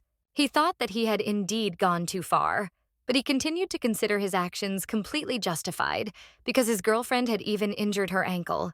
The young man sat down by the door and thought that he shouldn't have resorted to violence anyway, because as a result, for the first time, his father was so disappointed in him. The young man stood by the window and looked out. He couldn't bear it. After all, his feelings were more vulnerable than his body. He then returned to the office again and sat down, thinking that even though he had been sent to the mansion and temporarily suspended from work, it was not a problem at all. The problem was something else entirely. After he had bid farewell to the prince and he had driven away in his carriage, he had not seen him or his companion, and so he had no one to ask for advice. The young man thought that perhaps he should read a book or think it over again. Maybe he should have been swinging his sword in training while everyone else was unnecessary. Thoughts will not disappear from his head. He thought why he is so inept and stupid. At first, he thought about his beloved and wondered if she was okay. And then his thoughts returned to that hated girl. He thought that she had first taken him by surprise, and now she was going to kill his beloved. He wondered if this was how noble women were raised these days. The boy remembered shouting at her, wondering why she had done that after she had said she would back away from him. Had she meant to catch him off guard? The young man thought that she had a very strange expression on her face at that moment. It was definitely not hatred. The young man was haunted by strange thoughts. He thought that the Duchess had no reason to hate him. He remembered again the day when they first met. That day, her face was completely different from how he saw it the last time they met. The young man was haunted by the thought that the Duchess had become completely different. But then he could not understand what strange metamorphoses had happened to her recently. He tried to remember when it had happened and thought that it had started the very day she had come to his house for tea. On that visit, the Duchess told him that she had asked her father to break off the engagement and had also asked her mother to do the same. The young man remembered that she had said very calmly that she no longer wanted to marry him. It seemed to him that even then she did not feel hatred towards him. The Marquis then thought that she began to hate him after he slapped her, but then immediately remembered that it happened before these events. He felt that something was wrong here. This feeling of discomfort. He thought that it came from a misunderstanding in the relationship, and then a completely unexpected thought came into the young man's head. He thought about what might happen if he slapped her and she was innocent. He thought that in that case he would have to apologize to her, no matter what it cost him. And at that very moment, the Marquis thought with surprise and horror that if the Duchess was not guilty of anything, who was the real culprit of what happened? The young man thought that at this moment the girl might be in danger. He remembered her and began to miss her. He was worried about the thought that his beloved might be in some kind of danger, but unfortunately, his movements were restricted by the prince's order to stay in the family mansion. He had to think of something to take care of the safety of his beloved girl. After this, the Marquis approached the window, interested in the noise from the arriving carriage. It was their family's carriage. It had just pulled up to the front entrance of their palace. The young man was interested in what his father's knights were doing here at such a time. He also came out to their courtyard at that very moment. At first, the young man thought that he was mistaken and it was someone else. But then he looked again and noticed the familiar dreams of his father. He was standing and talking about something with their court knights. And then the thought came to the young man's mind that maybe it was his father who was the culprit of the recent incidents in his beloved's house. This also could not be ruled out. The young man noticed how his father and the knights accompanying him sat down in the carriage, and it moved off in an unknown direction. The young man thought about his girlfriend and realized that he too could not delay. He immediately went to the stable and quickly jumped on his horse. The Marquis kept urging his horse on. It rushed like a hurricane. The young man understood that his father was involved in everything that had happened. Now he had thought it all over, and it became clear to him that the Duchess had no way of knowing where her beloved's house was. But another man with more money could quickly find that house. The young man understood that his beloved was in danger. He wanted her to be careful, and he thought about it constantly. The young man decided to be extremely careful. When he drove up to the house, he decided not to disturb its owner. And then he saw that the whole house was lit from the inside by something, and decided to wait a little. The Marquis could not understand what was happening inside the house. He was only watching for now. He hid behind one of the trees that grew around the mansion and looked out the window of the house. There he noticed a knight with a torch in his hand, and then others. It seemed they were still searching. This thought pleased the young man. He realized that if the knights were still searching, then perhaps his beloved was still alive. Byrne thought that perhaps if he saw that she was in danger, he would have to fight. If he had to, he was ready to use his sword. Then the young man tried to draw it from its sheath. But at that moment, someone's hand stopped the young man's careless movement. Someone put their hand on the sword and asked the Marquis to calm down. The man said that he was almost late and asked the young man to calm down and not to do anything rash because it could only cause harm. But Byrne tried to break away and object to him.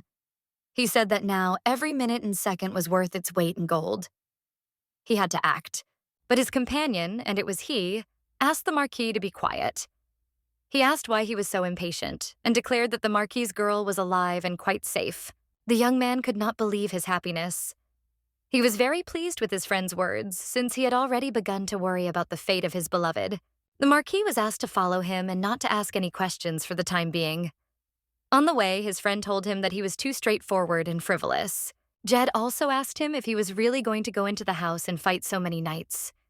In his opinion, the outcome of such a duel was predetermined from the start, not in the Marquis's favor. He asked him again if he really intended to fight his father and his knights. Did he really think he could defeat them all?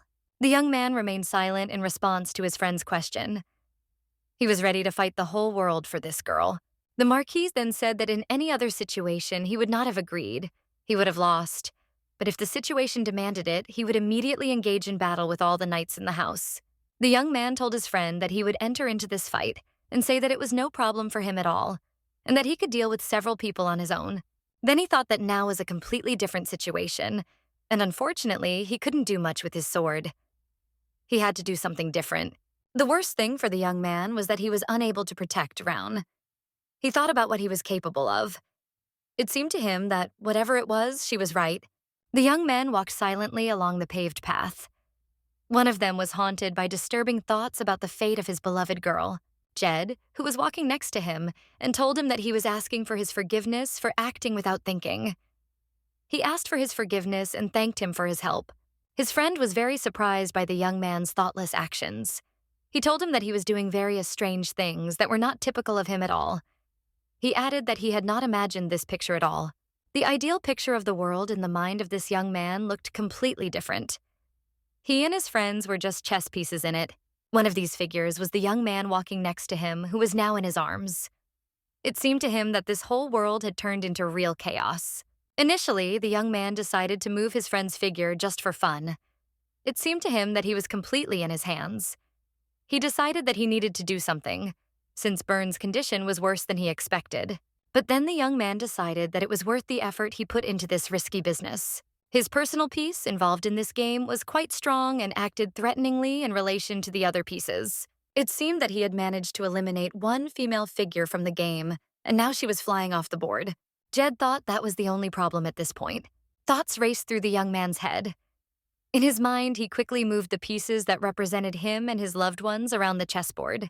His closest comrade was in his arms, but unfortunately, Bernhard was in a state where his mind was clouded and could be drugged by any person. The young man would very much like everything to remain as before, for all the pieces to be in their places, and if nothing changed, then his comrade would lead the Imperial Guard. He considered him the most suitable candidate for this. It seemed they had finally reached their destination because the young man stopped and announced to his restless friend that this was where they were going. Jed thought that they needed to get rid of everything that was in the way. This was something that he felt absolutely necessary to do. The young men approached a building and stopped near its door. Then the young man invited the Marquis to come out. As they entered the open door, the young man announced that he had brought the Marquis's girl to this very place.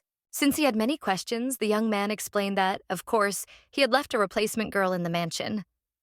And now the Marquis's father thought that the problem with her was solved. When his friend asked if he was impressed by his actions, the Marquis replied that he was very grateful to him for this and would repay him for all this. He assured that these were not mere words, since he was his savior. Then the Marquis began to understand the meaning of the words the young man had spoken to him. He wondered what he meant by the word replacement. Jed paused and thought. He thought his friend was a little out of his mind, but he had no idea it was to this extent. He always thought his friend was a truly extraordinary person. He knew that at times Byrne was dumb, and at others he was even too smart. Looking at his friend, the young man realized that this was what made him different from him, and that was why he had to be more attentive. The other was looking at him attentively at that moment and waiting for an answer. The young man thought that if he told the whole truth to his friend, he would be very upset. So he said that it was just a corpse that looked very similar to his girlfriend. The friend did not immediately believe his words, and again the young man had to lie. He couldn't say that he didn't like a lot of things in Byrne, and what he liked a lot didn't paint the young man in a good light either. Jed said that he tried very hard to save his beloved. When they reached the next door, the young man handed the Marquis the key. He declared that there was something more important than all these trifles. The Marquis couldn't figure out what was more important. He felt good and bad at the same time. He didn't know if it was worth it, but he couldn't just show the good side. While Jed was thinking about this, they entered the next room, and the young man thought that he couldn't cut off the bad side. And besides, he had to embellish the situation a little. What the young man saw when he entered greatly surprised and upset him. In the room the young man entered, his beloved girl was sitting, pressed against the wall and curled up in a ball. She was quietly sobbing. Next to her on the floor lay 2 knights from the entourage of the Marquis's father, tightly bound with ropes. Jed informed the young man that he had to do this to these knights, as these two had seen real knightly warfare. He then continued his story and told the Marquis that he was lucky and was able to find a corpse that looked like his girl, and he thought he was able to take her away from his father. But then this happened. They were nearby and there was nothing he could do about it. He had to bring them here and tie them up. He said that if only one person found out that this was a replacement and not a real girl, then everything would be over. The young man put his head close to the Marquis's ear and told him that it seemed that in this case, murder would be the best way out. He then stated that, unfortunately, he could not do anything himself with the knights of his family, and therefore he was forced to tell him that the Marquis would have to do it himself. What he heard was a great surprise for the young man. He was not ready to do what his friend suggested. The young man looked at the tied people and noted that they were familiar to him for a long time. He had spent a lot of time among these people before. He felt that he could not solve this issue by killing people who belonged to his father's nobility. This was a very difficult decision for him. It seemed that his friend understood what he was thinking. He put his hand on his shoulder and said that he understood his situation. But as a member of another family, he could not touch his knights. And that was why he was waiting for the Marquis to make a decision about them himself. The Marquis was faced with an insoluble dilemma. He began to think decisively about whether he should kill these knights or let them go. Jed told him, and interrupted his thoughts, that of course a knight's word could be trusted, and if they would give his comrade a promise, he was sure that their secret would be kept. It seemed that the Marquis had not yet made a final decision and was still thinking. He came closer to the lying knights and his girl. She finally calmed down a little after she saw her lover and also decided to come a little closer to him. Rain was completely out of it after what had happened to her recently. She was hysterical, but her eyes were finally drying up after so much crying. Her lover could not calm down. He had to make what was probably a fateful decision about the fate of the knights from his family. The planned trip to the vacation spot was about to begin. The ducal family's harnessed carriage was already ready to take the 2 women. The Duchess sighed excitedly and walked out of their family mansion, ready to travel. The girl and her mother walked into the carriage and sat comfortably in it opposite each other. The girl thought that her mother looked tired and probably disappointed after what had happened to her daughter in the last few days. When they started moving, the girl noticed that after leaving the capital, the road became a little worse and was no longer as good as in the city. Her mother confirmed this and told the girl that she would have a hard time because of this and she should be patient. The girl agreed with her. The Duchess advised her daughter to get some sleep. It would help her to bear the hardships of the journey. Carmel thought about how she could do it if her mother sat with such an elegant posture. Quite nice landscapes flashed past the carriage window. Everything was simply flooded with surrounding greenery. The Duchess thought about it and decided that in any case, because of her trip with her mother, she was so excited that in any case she would not be able to sleep. Their carriage continued its leisurely movement, and its passengers remained in complete silence. Then the youngest of them opened her eyes. She looked out the window and noticed that the sun was already approaching sunset, and after that she decided that she had dozed off a little. She became curious about what her mother was doing and looked in her direction. The old woman sat motionless, holding something in her hands. To her surprise, the Duchess discovered that her mother had an open book in her hands, which she was carefully studying. The girl realized that her mother was busy reading a book, and she immediately became interested in what kind of book it was. She began to peer closely to make out its name.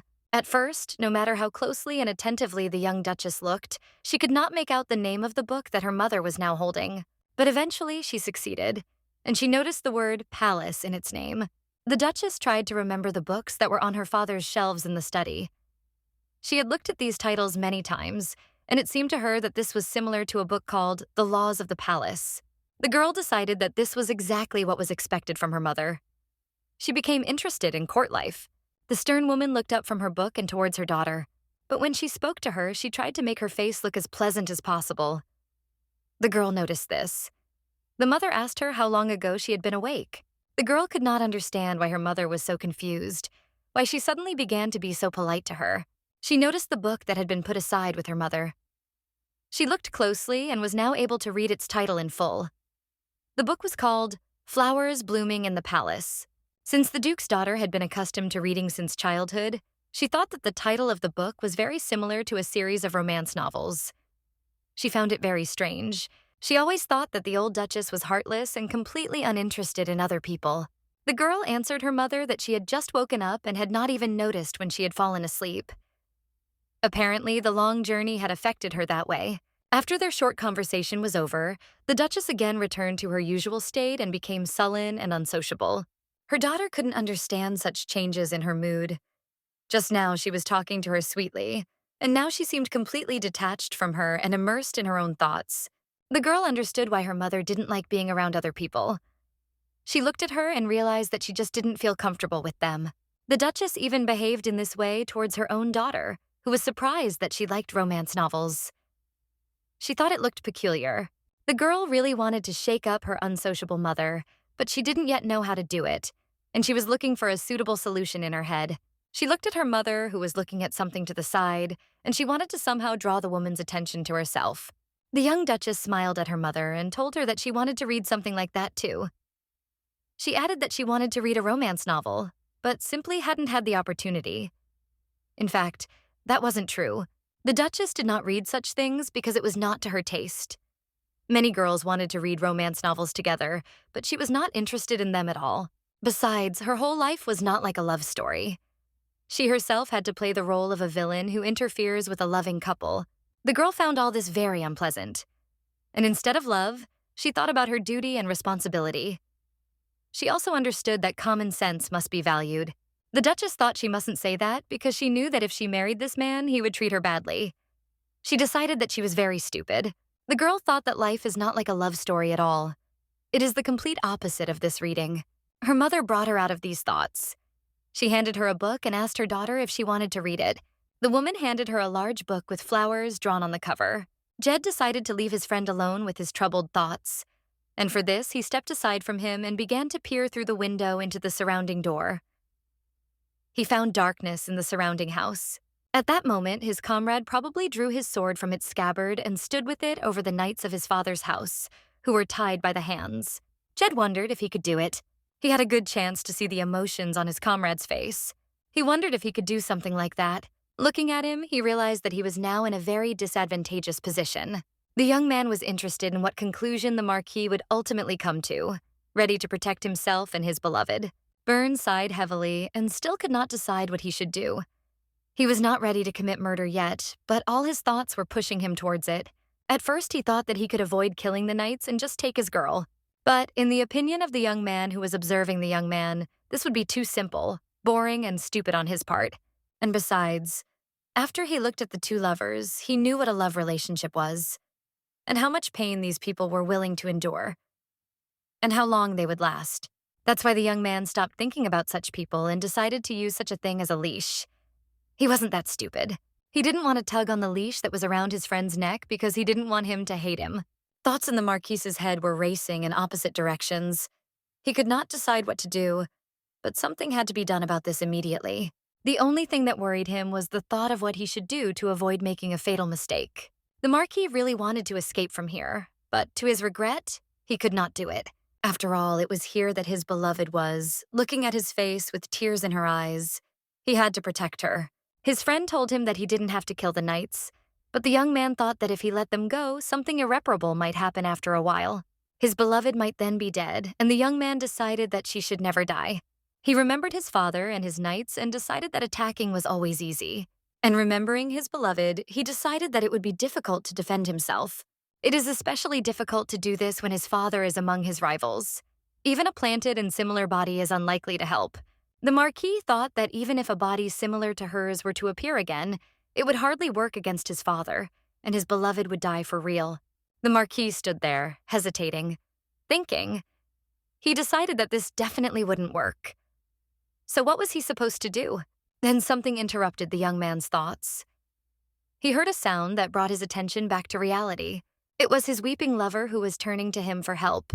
It seemed that this was what brought the Marquis to his final decision.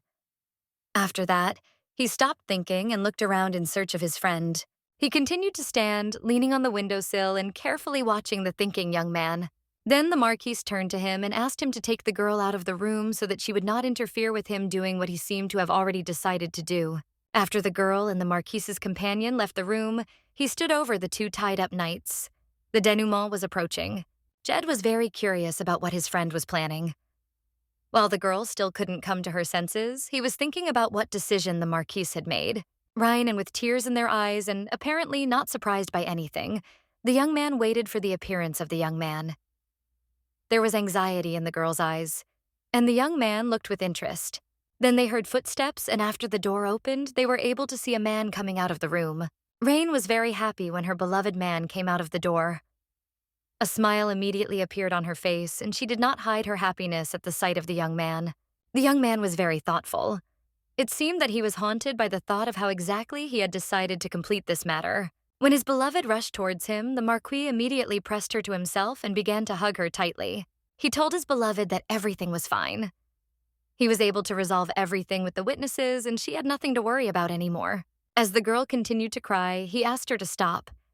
Then he added that tears would not help anymore, and everything had already been decided. Her lover told the girl that in any case he would always protect her, just as he had done recently. It seemed that the girl did not quite understand what the Marquis was telling her. She could not calm down, and having heard his assurances of protection, she began to worry about their common future. The young man and the girl stood hugging each other near the door leading into the house. He repeatedly asked her for forgiveness. His hands, which were clasped behind the girl's back, were covered in blood, as was part of his clothes. The whole thing was being watched by the Marquis's friend, who was standing a little to the side and leaning against the wall of the house.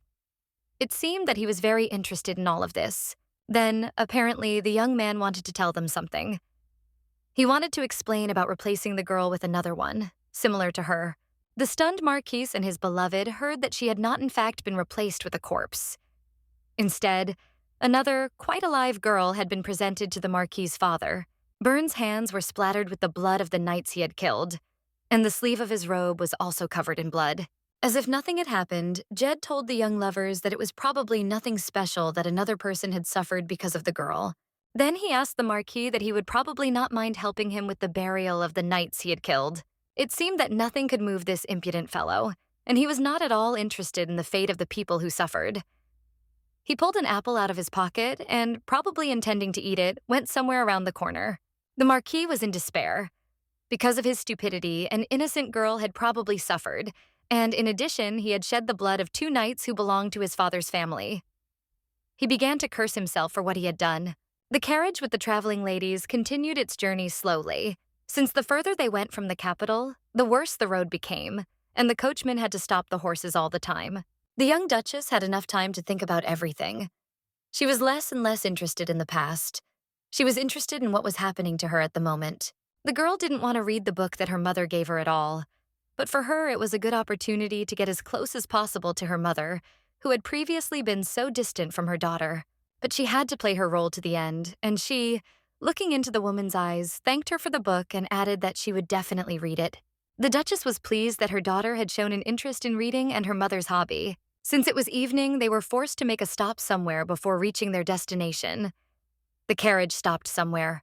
The Duchess informed her daughter that they would have to stop on the way to the hot springs. The ladies stayed at a hotel located on the way to the promised vacation spot. It was here that the Duchess began to open up to her daughter in a new way. She couldn't believe what she saw with her own eyes. Her proud mother was preparing the water for washing herself. Then the Duchess, without requiring any outside help, began to choose her clothes. The daughter was surprised to learn that her mother could, in general, take care of herself. She changed her clothes herself. Compared to her, the girl felt like a complete clumsy person. She couldn't even dress herself. Without her mother's help, she could not even put on simple clothes on her own. And she had to turn to the Duchess for help. Carmilla was amazed at the changes that had taken place in her mother recently. She thanked her for her help. After they changed, the woman told her daughter that she needed to step out for a while. The young Duchess thought that they could, of course, take a maid with them, but perhaps her mother did not want strangers with them. The girl continued to hope that if she did not bother her mother, she would be able to turn to her for help too. She lay down on the bed and began to think about how she had always believed that her mother was a true noblewoman among noble women. But today she saw her collecting water for washing herself. She saw with her own eyes that the Duchess did not need the help of a maid to dress. Now the girl knew that her mother could do a lot of things on her own. She thought that this was just how she had always been. The Duchess remembered that her mother's expression was always cold and stern. With a powerful posture as if made of steel, her mother never leaned back, even if the chair had a back. She remembered that when she was a child, even in front of her daughter, the woman never relaxed. But she also did not forget that as soon as her daughter had an accident and received a slap in the face, her mother came to her in just her pajamas, without wasting time changing. The Duchess lay on her bed and wondered if she had known anything about her mother before. More precisely, she wondered whether she knew anything about her. The girl was then forced to get out of bed as her mother screamed from the hallway asking her for help. The Duchess asked her daughter to open the door for her as her hands were full. She readily agreed, asking what had happened. When the girl opened the door, she saw her mother with a tray in her hand. On the tray was food that was intended for their dinner. When the girl opened the door, she saw her mother with a tray in her hand. On the tray was food that was intended for their dinner. The girl couldn't believe that her mother had brought the food herself. This surprised her greatly, but it seemed that it was too early for her to be surprised. She was even more surprised by her mother's next words, who said that the food might not be as good as the cook's because she had prepared it herself. The Duchess began to put food from the tray on the table and told her daughter that she hoped the food would be tasty for her. Probably nothing could surprise the girl as much as the events of today. She asked the Duchess if she could cook too. Without thinking twice, the woman told her daughter that she had learned this as a child. She said that she usually did this when she went on a trip or for health reasons. The Duchess then added that this was not something a miss of noble birth was expected to learn, which was why she had not taught it to her daughter. Once the prepared dishes were on the table, they looked quite appetizing. Looking at the laid table, the young Duchess was surprised to notice that she was very hungry. The long journey in the carriage also contributed to this. Taking a spoon in her hand, the girl began to taste the dishes prepared by her mother. As soon as she brought the spoon to her lips, she felt a pleasant aroma. The food tasted very attractive too. The Duchess told her mother that she really enjoyed the dinner she had prepared with her own hands. She would never have thought that her mother could cook so well. The woman replied that she was very glad that she liked her food. At that moment, for the first time in her life, Carmilla felt that she and her mother were talking normally about something. The girl felt some kind of fulfillment from the depths of her heart.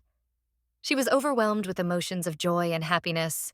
After spending the night at a roadside inn, the ladies continued their journey in a carriage. The young Duchess realized that since this was her first trip and her first such long journey, she had become too relaxed.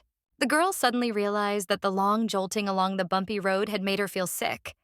It seemed she was getting carsick. She decided that she needed to restrain herself, and so she closed her eyes and tried to calm herself. The girl thought that if she caused problems, her mother might not want to travel with her anymore. She really wanted the trip to be a great one, and for them to have only good memories of it. She hoped that next time her mother would want to go with her again. But the woman seemed to notice that something was wrong with her daughter. She looked at her, took her hand, and suggested that they take a break. Carmilla answered her mother that she was not that tired and was ready to be patient.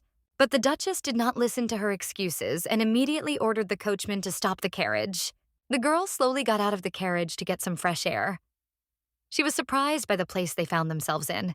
Her mother felt completely different here. The woman quickly walked forward, not waiting for her daughter. Then, for a moment, the mother turned to the Duchess and told her that if anything bothered her, she should tell her at once. The girl was shocked by her words. She said that this was not a sign of lack of responsibility. Her mother turned to her and told her that she wanted to raise a responsible child, but she didn't want her to work so hard. And now that she thinks about it, Her soul hurts. The Duchess seemed to understand her mother. She thanked her for everything she had done for her. Then the woman took action in response to her daughter's words. She came closer to her, looked into her face, and said that for parents, happiness is always to be near their children. The Duchess hugged her daughter tightly and thanked her for making her happy. Carmilla also thanked her mother. She shed tears and added that she was even more grateful to her. It seemed that heaven itself was helping the Duchess and her daughter finally establish human relations.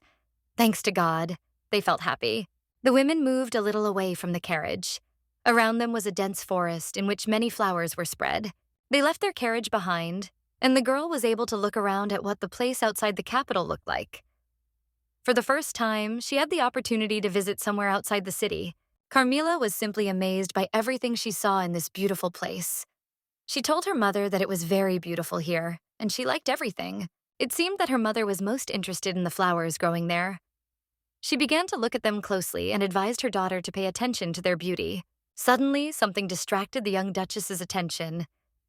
It seemed to her that something thundered somewhere, and she raised her eyes in surprise in the direction from which the noise came.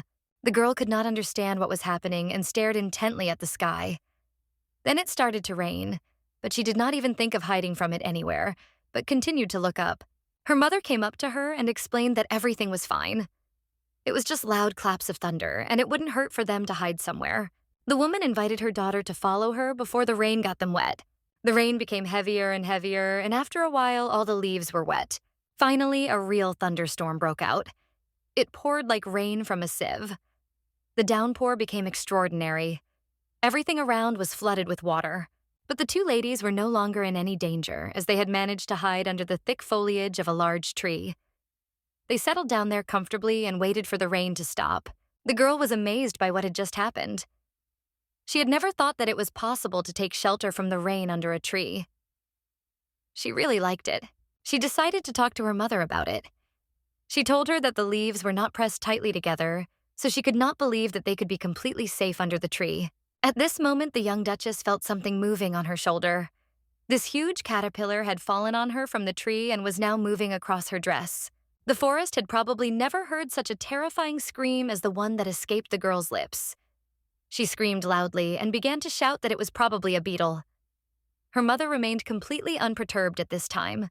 The woman approached her daughter, asked her to calm down, and showed her the caterpillar that she had removed from her clothes. The Duchess once again asked her daughter to calm down, stating that she had already removed the caterpillar. She then added that these little insects would not harm her, as they could not harm anyone. Carmilla was surprised by everything. She could not understand her mother. She approached her and asked how she could remain so calm. After all, this forest was so scary and there was so much unknown. Looking at her mother, she realized how much she hadn't known about her before recent events. She hadn't thought that she could pick up an insect with her bare hands. It seemed unthinkable to her. But soon the girl received an explanation for all her unasked questions to her mother. She told her that it so happened that she grew up not in the city, but in the village. The Duchess told her daughter that she lived in a small mansion, which was located deep in the forest. Everything here was familiar to her since childhood. Her mother told her that this was probably why life in the capital, where there was so much hustle and bustle and confusion, where there were so many strangers, was not at all suited to her. The young Duchess was very surprised by her mother's words, and she said that perhaps this was because she had grown up far from the city, having seen real freedom. The woman spoke about what her childhood was like. From the earliest times, she was accustomed to the various plants growing here and the animals that lived on these plants. This is what her childhood was like. The girl sat down a little in surprise at what she heard, and her mother stood proudly above her, showing off her perfect posture.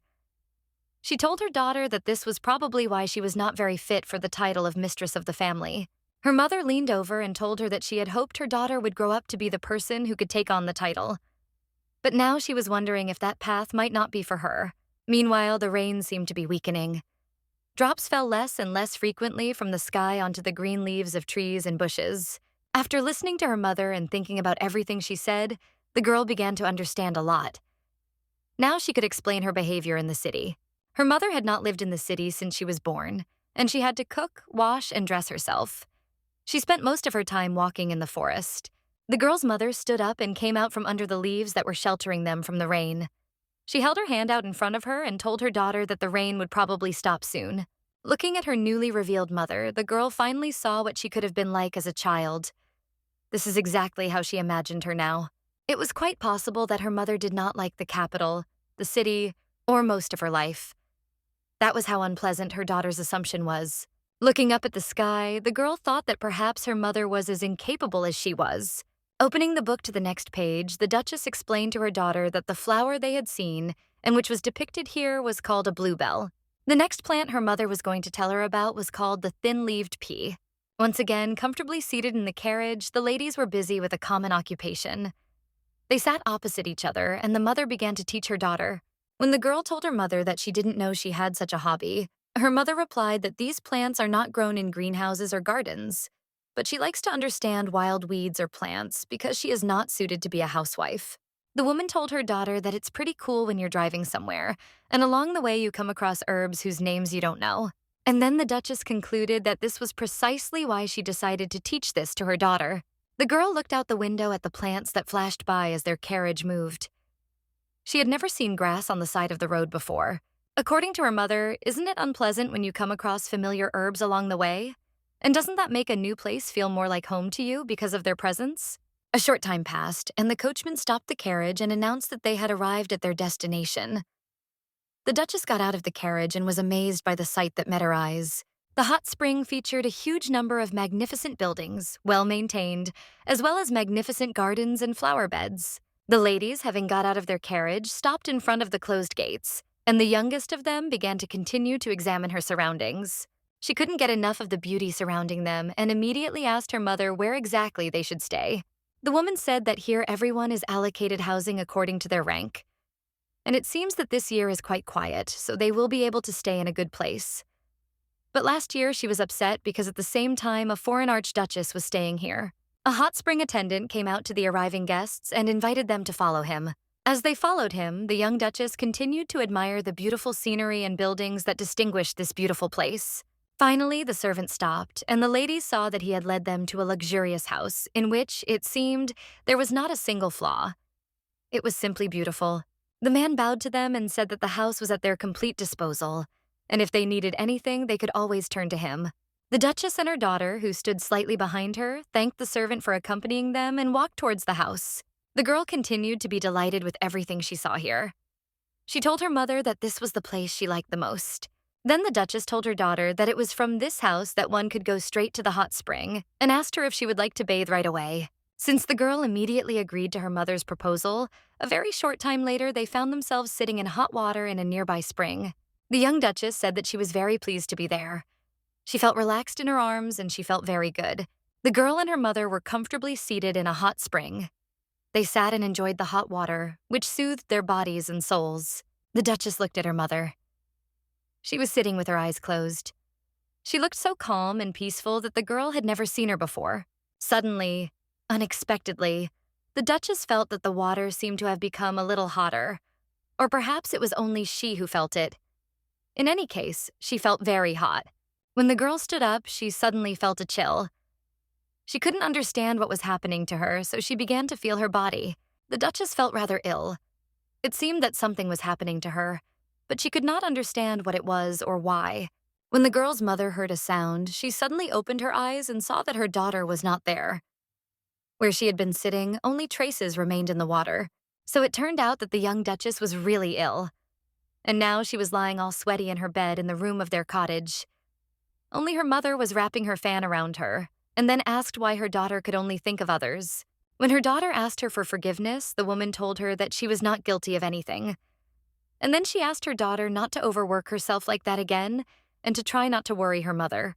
The Duchess looked lovingly at her mother and thought that she would definitely obey her, because recently she began to care about her more than in her entire previous life. She looked lovingly into the face of this kind woman who was her mother, and she wondered if her mother knew that she liked it when she looked at her with such kindness. For the sake of such a look from her beloved mother, the Duchess was ready to exhaust herself even more, if only she would always look at her like that. She thought that when she exhausted herself so much, she felt so happy and safe that she was ready to endure all this for the sake of her mother's good attitude. The Duchess closed her eyes and lay quietly, thinking that she was ready to boil in water for as long as, well, it would take. It was a moonlit night, and the entire sky was covered with stars. barely hidden behind a few clouds. But the nightlife around the hot spring did not stop. Both animals and plants continued their lives. When the girl felt better, she decided to go outside and began to admire the beauty around her.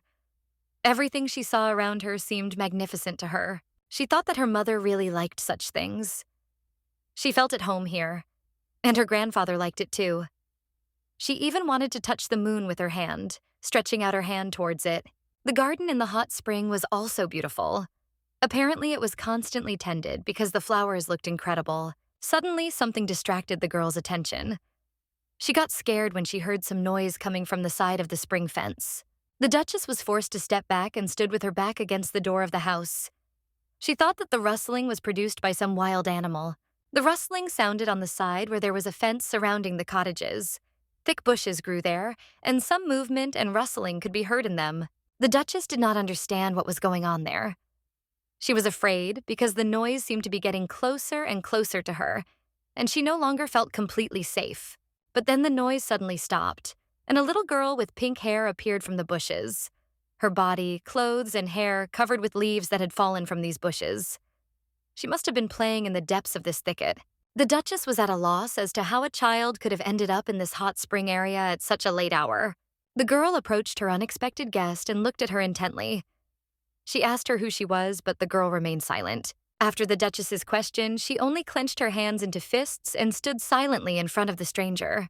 The girl looked very unusual. She could not answer the girl's question.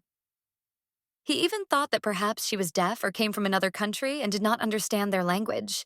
But then it turned out that this was not the case at all, because this little wretch began to scream very loudly, asking what it was and where it was. Seeing and hearing her scream, the girl only laughed in response. As it turned out, the girl was quite normal and was probably just playing here. And now she was lost and could not understand where she was. Carmel decided to find out who this girl was and what family she was from. She addressed this question to her little guest. She told her that if she was lost, she was ready to call the maid or one of the spring employees to show her the way to her cottage. The girl pressed her hand to her chest and said that her name was Farron Millerst. She is the youngest daughter of the family, and her father is Count Millerst. The Duchess considered what she had just heard. It seemed that she had never heard of the little girl's family before, and she certainly did not know an earl by that name. She wondered why the little girl was walking alone at such a late hour. The girl decided that it was probably some local family, since she had never heard of them before, and if their name was unknown in the capital, then perhaps they lived somewhere on the outskirts of the empire. The girl addressed the Duchess as sister, pointing her finger at her bandaged elbow. She wanted to know what had happened to the girl. So she asked the Duchess if her husband had hit her. She was shocked by such a question. As if remembering her aching elbow, the girl pressed her other hand to it and answered the girl that this is not so.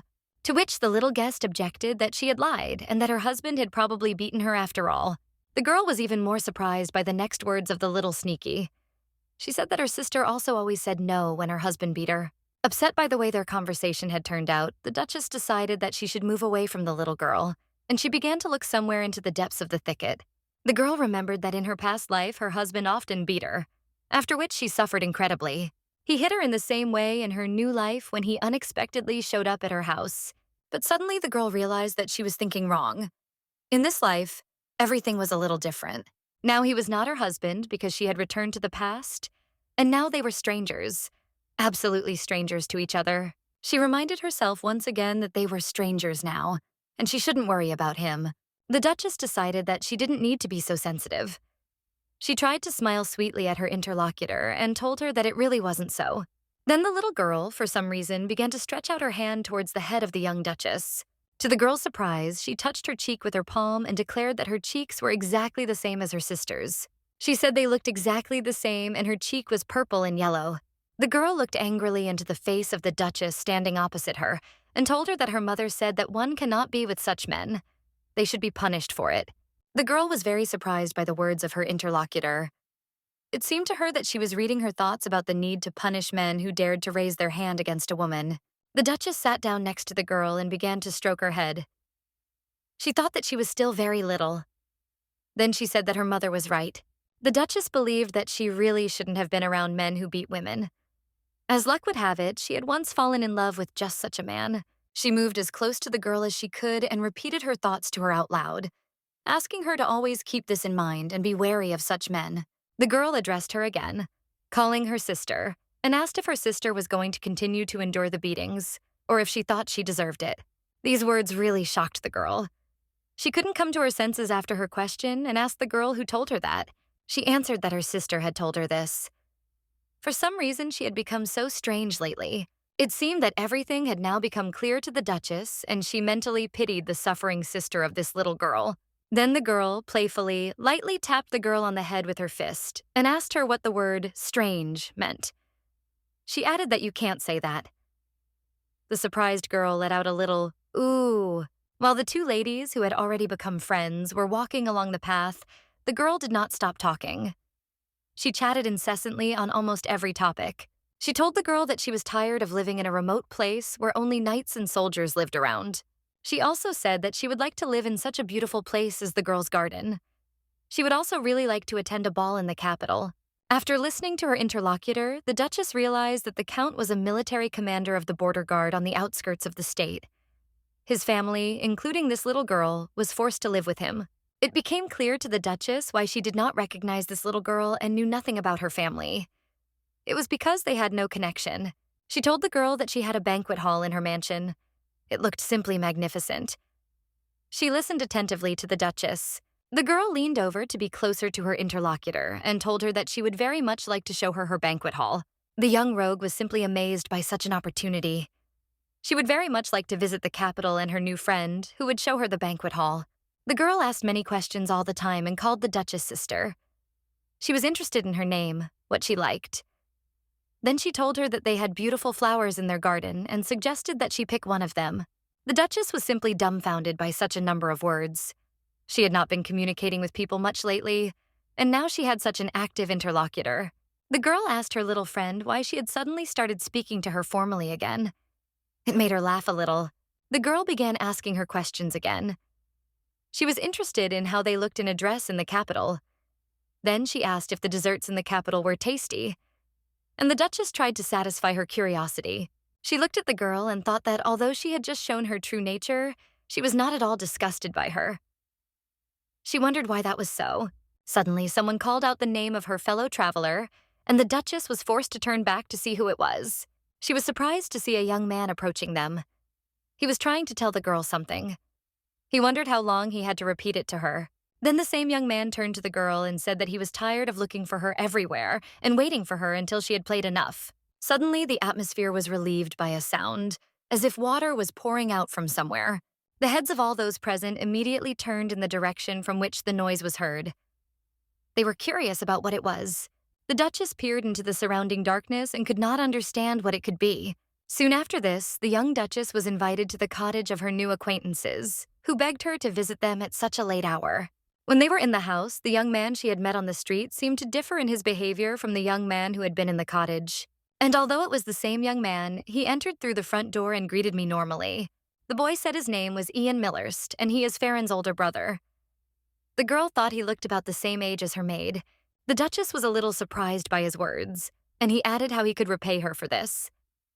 He told her that her sister was very young and immature, and therefore he apologized for the troubles she might have caused her. The little girl kept up with her new friend, and she thought that the young man was about a couple of years younger than her.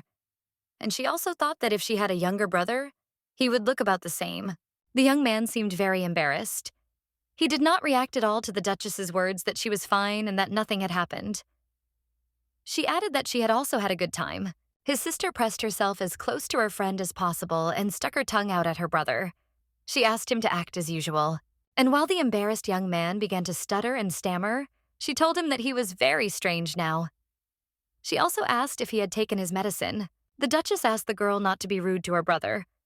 She noticed that he seemed very shy, and she told her brother that fortunately his sister was not hurt. Then she patted the girl on the head and said that it was time for her to go back to her cottage. And besides, she liked this meeting too, so they could write it off as a small coincidence, and there was no point in making a mountain out of a molehill. The girl sighed heavily and agreed with her. Unfortunately, she couldn't do anything about it. What happened next surprised the girl very much. She could not even imagine that something like this would happen. She was offered to take a beautiful flower. The young man, whom she had only recently met, held out a flower to her in his hand. He said that he thought she liked flowers, so he decided to bring her one. The Duchess did not expect such a turn of events, and the young man asked her if she would accept the flower. While she was preparing to answer him, the face of the worried young man turned very red and was covered in beads of sweat, because he was very shy. The Duchess remembered how the young man's sister had been pestering her with questions, and at the same time she had asked her about flowers and wanted to give them to her. She was convinced that these two were indeed brother and sister. The Duchess realized that this frankness made it impossible for him to hate her. She was well disposed towards her brother and sister, who was now carefully examining the flower in her brother's hand. Fortunately for the young man, the girl told him that she would accept the flower and took it in her hand. She held it up to her face and said it was a very beautiful rose. And it had a wonderful scent, too. The young man liked the way the girl accepted his gift. It was obvious from his appearance that he was happy at that moment. When the girl was already leaving her new friends, they wished her a good journey. And the little girl told her sister that she would come to her for a walk again. As she walked out of the door of their cottage, she heard the young man ask his sister what that phrase about medicine was, and she answered him that it happened because he was acting strangely. The Duchess began to think, because this was a completely new experience for her, since she met people who were not like the ones she knew from the capital. Thanks to this sweet relationship between brother and sister, she felt as if she herself had become younger and did not have to think about anything. She really liked these people.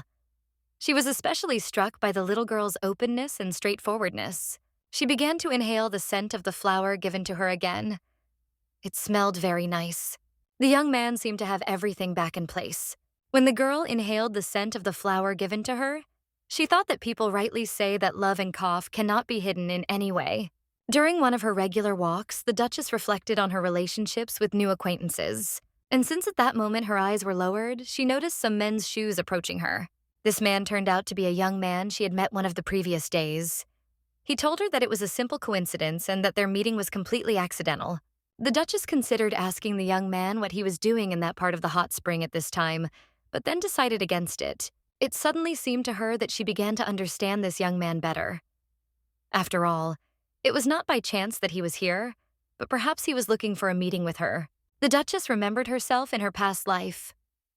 Just like she once feverishly wanted to see Bernhard after their first meeting and looked for him everywhere to talk to him. Likewise, Ian somehow continued to constantly hover around her, finding you any excuse to be near her. And this time, he also told her that he was passing by chance and bumped into his friend. She did not know why he had accidentally appeared in front of her cottage again. It would have been very difficult for him to do this, since she lived in the very last cottage and he could not possibly have ended up there by accident. The young man took a flower from behind his back and offered it to her, saying that he had picked it on the way here, and if she didn't mind, could she accept it from the young man? For a moment, the girl thought she noticed someone's tail. She even began to rub her eye to take a closer look at it. Then she said that she definitely noticed some kind of tail. At that moment, the young man was still handing her the plucked flower.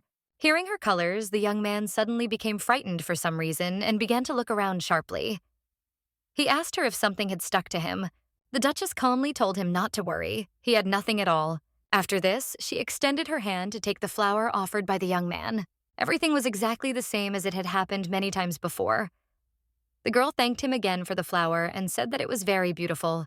Just like a couple of times before, the young man cheered up when he heard her words and said that he was very glad that she liked his gift. Thus, the time that the Duchess spent in the hot spring flew by without her even noticing. She was either busy relaxing or often sitting in her cottage. She spent a lot of time with her new little friend. She still addressed her as her sister. This time, she was interested in what her banquet hall looked like and what its dimensions were. Then the girl added that, in her opinion, it must be a very luxurious place. In response to her words, the girl asked to ask her questions one by one, and not to sprinkle them like peas. But then their conversation was suddenly interrupted. A young man approached them with a question about whether they would mind if he took a little walk with them. Ian asked to join them on their walk to look after his sister. And of course, he had a flower in his hands again. The Duchess could not believe that this was happening again and again. She agreed to go for a walk together. It wasn't the first time he had quietly snuck up on her while she was out with his sister.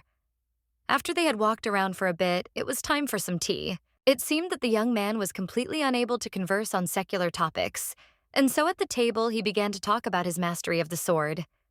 His little sister asked him to change the subject.